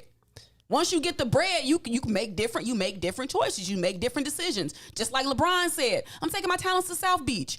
Oh, you can't do this. You can do whatever you want to do. Just because you paying me this a whole amount of money, you don't own my body. You don't own my mind. And this was her taking back her mind and her body. Sometimes protest is mental health. Like, I ain't being a part of this. I'm done. I don't know. I feel like we wouldn't even care. Yeah, I feel like work is a trade. How much you get paid for your job is based on the value of the job. But I believe that work is a trade. I think that employer-employee, if I guarantee you on your weekday that this is the day or whatever, there's like a contract there. And it's like there are many days when people feel like, when I felt like I don't feel like going to work, but okay. What if the contract unequal? What if you got to work 40 hours, you getting paid $10 an hour? Go to school. Get different training. Take you a mental health day. Go ahead, but you don't. But you would be a day behind. You'll be another, like, no, you won't. You know why? You know why you might be a day behind? Because we don't have adequate PTO in America. We don't have adequate health care in America. We always put stuff on the backs of people because we are in the pursuit of capital and grinding. If you work 40 hours per week and making $10 per hour, come on now. And then you could say, oh, just get a better job or do something different, but it ain't always that simple for people. So if you got to go to work for 40 hours a week to make $15 an hour, you should have you some PTO days where you could take you some mental health days if you want to. But I feel like that's all the rest of the time that you have. Like, what you mean, when you go home because you mad to yell at your family? But why? See, I guess I've never really had to work at a place where I didn't want to work. There it is. Right? But I also tried to make choices along the way that avoided that. Like, there were things that I saw that said, that's not going to be me. Period. And whatever it requires for me to do, and even if I have to grind extra from 20 to 40 so that at 50, I can enjoy the fruits of my labor and start to move and start to enjoy life. I feel like there's a miss of dudes. What you mean, Brandon? Lucky me. That you never had to work at a place where you didn't like it, or that you didn't feel like, I need a mental health day. I worked at McDonald's though, right? But you I liked loved it. right? But I love. But Everybody don't like their job, Maze. You just said I love work though. I love because you like capital. That's not the only reason I love work. Why else you like work? I don't make goddamn no money here, none. Neither do I. Right. But I love what I do. Maybe not you, but I love what I do. It's all right. But I'm saying I love what I do. I just don't know. I feel like you can't have it both ways. What do you mean? If work is the exchange of, you said work is generally the exchange of capital. And so if you working somewhere for free, then what are you getting out of it if it's not capital? What do you get out of coming here doing this every day that makes you love it if it's not the exchange of capital? The same thing that I get when I put Legos together. Same thing I get when I put a puzzle together. What's that? A sense of accomplishment, a sense of satisfaction. In this case, providing a service that I believe is much needed for our community. It's a passion then. Okay. So I think that's a different mindset than somebody who gotta go But when to I work. worked at McDonald's. But you liked it though. But my point is, somewhere you've got to earn your keep some way. You don't just get free space on earth. So I always applied the same amount of time that it takes to apply for a job at McDonald's is the same amount of time it took for somebody to apply at a job at Chess King. Now, if you choose to apply at Chess King because you don't, or at McDonald's because you, one, either don't have the skill set, or two, didn't think that that was available to you, then I'm sorry. But I do think that there are a level of jobs at every level where you got to find out where you fit in. Now, what we have been taught in our lives is take any job. I've always been of the philosophy that everything I do is something that I love, so that when they take away the capital, I still am happy to do it. That's just been my, and I don't, there is something about me that says that I don't want to just be sitting around being lazy, not doing anything. Or let me not say being lazy. Let me say I feel like I want to be progressing all of the time. So also taking a mental health break that's progress too. I feel like I just took a mental health break. I don't know that maybe my thing here is timing. Again, if I feel like I'm feeling a certain kind of way, I'm going to call you and say, look, y'all, I'm not going to jag everybody's shot. I'm not going to eat up a spot that somebody else who maybe is much more prepared would do that. I was telling you earlier about my son in basketball. And there was a point this weekend when they were down 20 points. Yeah, they was down 20 points. I know, Ruthie, if you'd been on the team, they would have been up. But they was down 20 points, and I could see their shoulders, right? I could see the loss in their shoulders, right? Like they were just walking, they started going back and forth, etc. And it would have been very easy for them to stop. And quite frankly, a bunch of them quit. And to my son, I was like, hey, Joe, you got to push through this. You wanted to be a basketball player. This is what you asked for. You asked for the big stage. This is you counting down 3, 2, 1, 10, 9, 8, 7, 6, 5, 4, 3. So don't, when you get in the game, be like, man, these dudes, it didn't go the way that I thought it was going to go. So now I'm tapping out. Nah, dog, you got to play through to the end. Now, when you get through, you can come get in the car. You can't cry, but you can get in the back seat. You could wallow in whatever. You could be mad. You can grumble. You can do whatever, but you got to get through. You as a black man, and that ain't even as a black man. As a man, you took a challenge upon. You set up about to take this challenge. You may not ever go back again, but you got to finish, cuz. Perseverance, I understand the equivalency, but sometimes perseverance through mental health issues is not as easy as persevering through an athletic competition. And yes, you can learn some of those same skills of resiliency, and, you know, just that grind by playing sports. And, you know, you can equate that to, you know, some things that you need to push through in the real world. But mental health issues can be debilitating.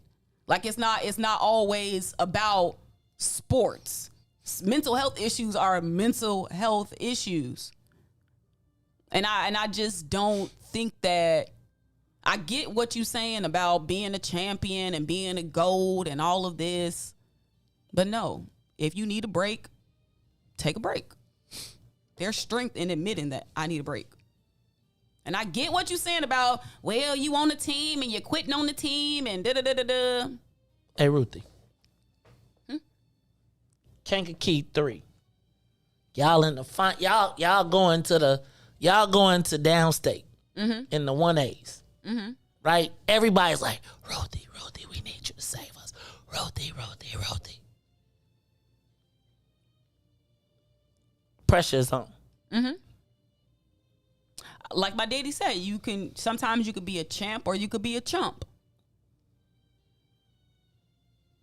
But if I say, you know what, my mental health is suffering, okay, then you might say I'm a champ. Some might say I'm a chump. Depends. But I just think that the Olympic stage is a very, very huge venue. And I think it's a protest. It's a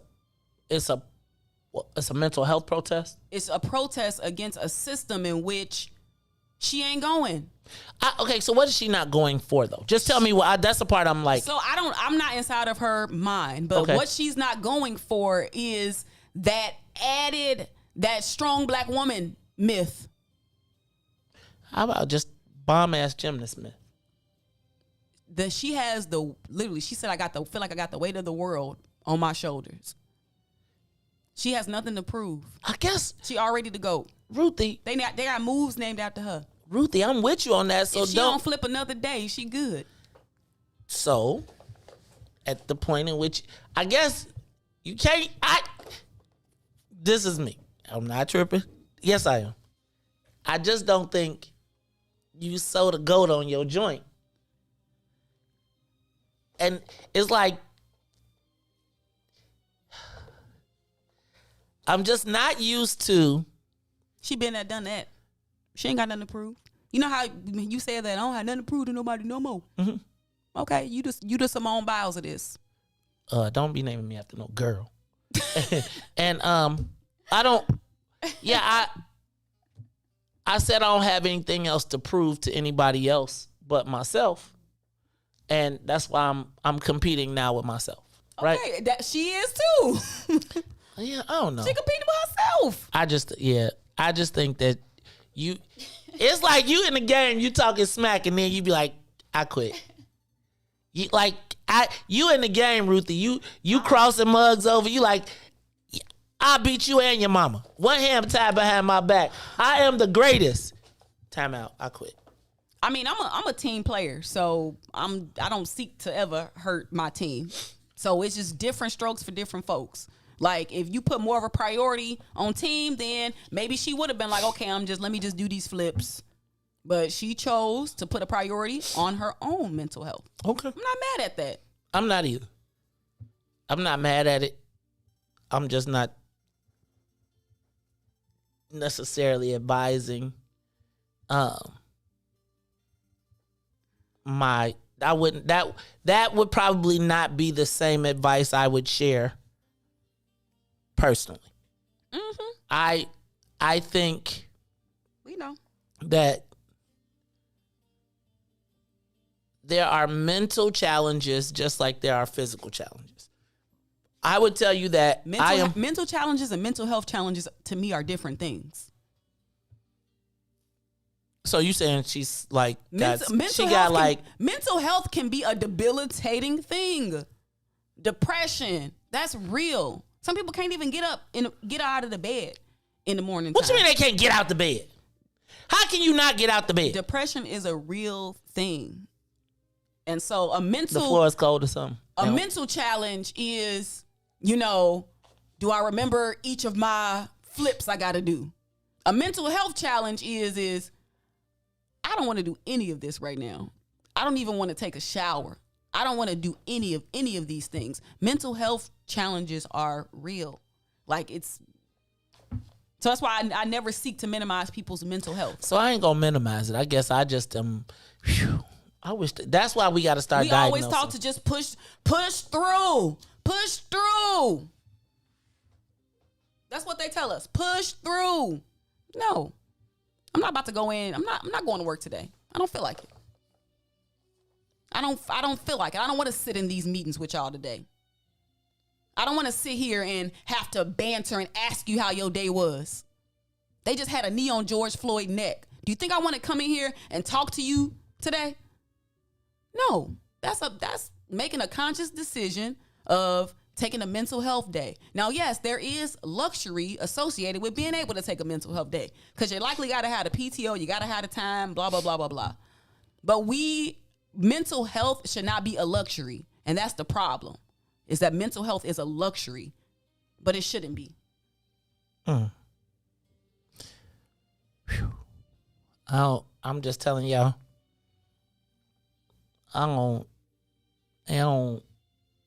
this world is changing before my eyes.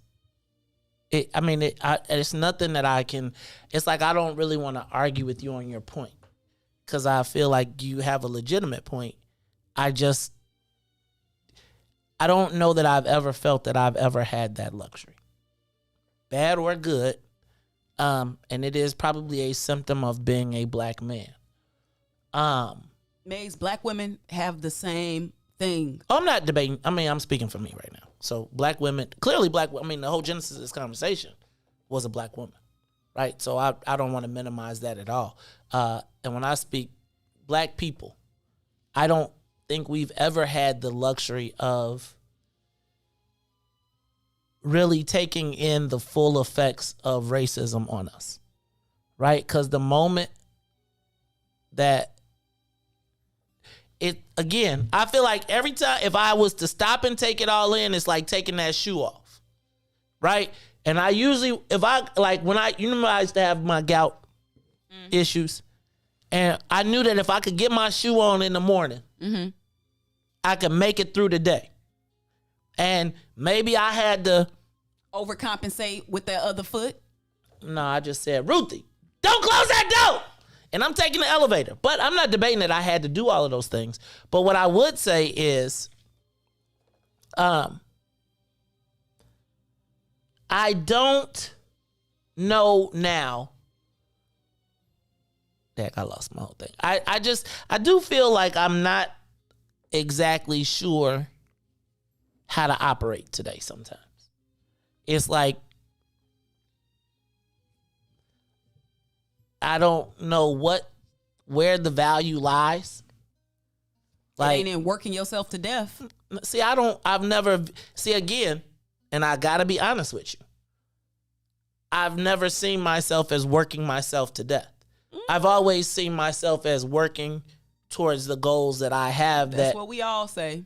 Yeah, but until we never get there, and now we done did the proverbial grind. I think so. I would disagree with that for me. I can't speak to anybody else, but I can say that for my list, it's pretty much accomplished. My lists, and most of the path towards accomplishing those things on my list have been accomplished through a combination of work and life. And because my work has always been an integrated part of my life, and again, I really haven't been an employee. I've always really been my own person. I've always found work to be beneficial. There's been days when I didn't want to go, but I think those are the things that gave me the intestinal fortitude to become a person that has to go in and fight more to create more opportunities. But I am trying to learn about this mental health thing. I'm going to work on it because I do think that black men have always been taught, hey, Joe, don't nobody care about, if you can't provide, you really ain't there. And I think that probably my fear has always been to never be one of those dudes who couldn't provide. I don't know. All right, Ruthie, give us your close. Ooh, shout out to Kevo. Uh-oh. This dude I met yesterday when I was bike riding. Are you shady than a mug? He walked up to me and was like, Ruthie. And I was like, First of all, you shady though. I don't know you. But he said he watched the show. So shout out to Kevo. Kevo, shout out to walking up to Ruthie, talk about, so what's up? I mean, he said my name and I was like, okay, this person know me, but who is you? Didn't you ask Ruthie if she was bike riding yesterday and she told you no? No, ooh, you shady. No, he ain't asked me that. You shady though. I told y'all, I got you. I'm not. Maze, I gotta go to work. Ruthie, you want me to take a mental health day? Oh, you don't believe in those, so I gotta go. That's a physical health day. See how Ruthie be, y'all. This is the Maze Jackson. I gotta go because I gotta go to work. Right. This is the Maze Jackson. Well, no, you don't. Take a mental health day. No, you don't believe in those. No, you tell them. Tell the white people. Tell the white people though. It's weakness. Tell the white people. You see how Todd took some time off. He said I can only come in 3 days a week. He didn't even come in 5 days a week when he wasn't working. But that's him prioritizing his mental health. No, that's him prioritizing where he getting that check from. Mental health, the pursuit of capital. So are they equivalent? Mental health and the pursuit of capital, they go hand in hand. Oh. Because we always on the pursuit of capital. Well, I'm going to tell you what, when I can't pay my bills, I sure can't go to sleep. Hey, y'all, this is the Maze Jackson Show. So for Maze and Sonia and Ruthie and Todd, DJ Reese the Ruler, I am the host of the Maze Jackson Show. See, I didn't even get to my other question about how racist are white people in Chicago? I was going to ask that because I wonder, how deeply rooted is it? Because are they still actively racially against us, or have they laid the foundation and we just be walking down the path? We're going to talk about that some more too. But I'm about to go somewhere and cry. Oh my let it all out. Oh my goodness. I'm going to get in touch with myself. Oh my goodness. Oh. See, this is why you better stop doing that. This is why black men don't go to therapy. Tito, hand me a tissue. But I was just raised like that, okay, now that happened. We know societal conditioning. Stop crying. After you No, it's not stop crying. Stop crying before I give you something to cry about. That's what it is, right? I'm just telling you, y'all. It's just different. But y'all, I learned a lot, especially with the two of y'all. Reese, you around here 8 minutes behind the joint, and I'm like, Reese, what?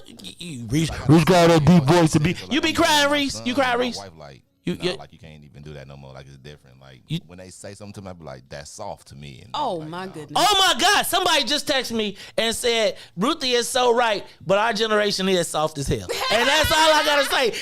And it's a metrosexual Negro calling me. My goodness. He get his nails polished. No, I'm just playing. But I'm just saying, y'all are soft. No. Yes. No. Yes. Ruthie. Listen. Your daddy. Your daddy, daddy was not. He ain't taking no mental health days. No, he said we got to make sure Ruthie gets some cream of wheat because he couldn't.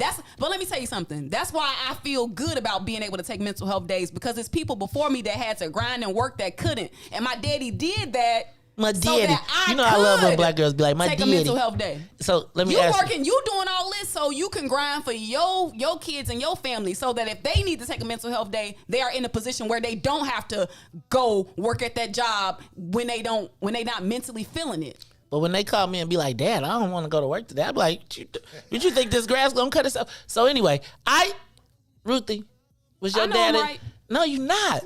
Right. You want to marry a man like your daddy, you want to marry a man that's with sensitivity? You know what? It depends. Because I remember my daddy coming home from work being mad and being angry and being grumpy.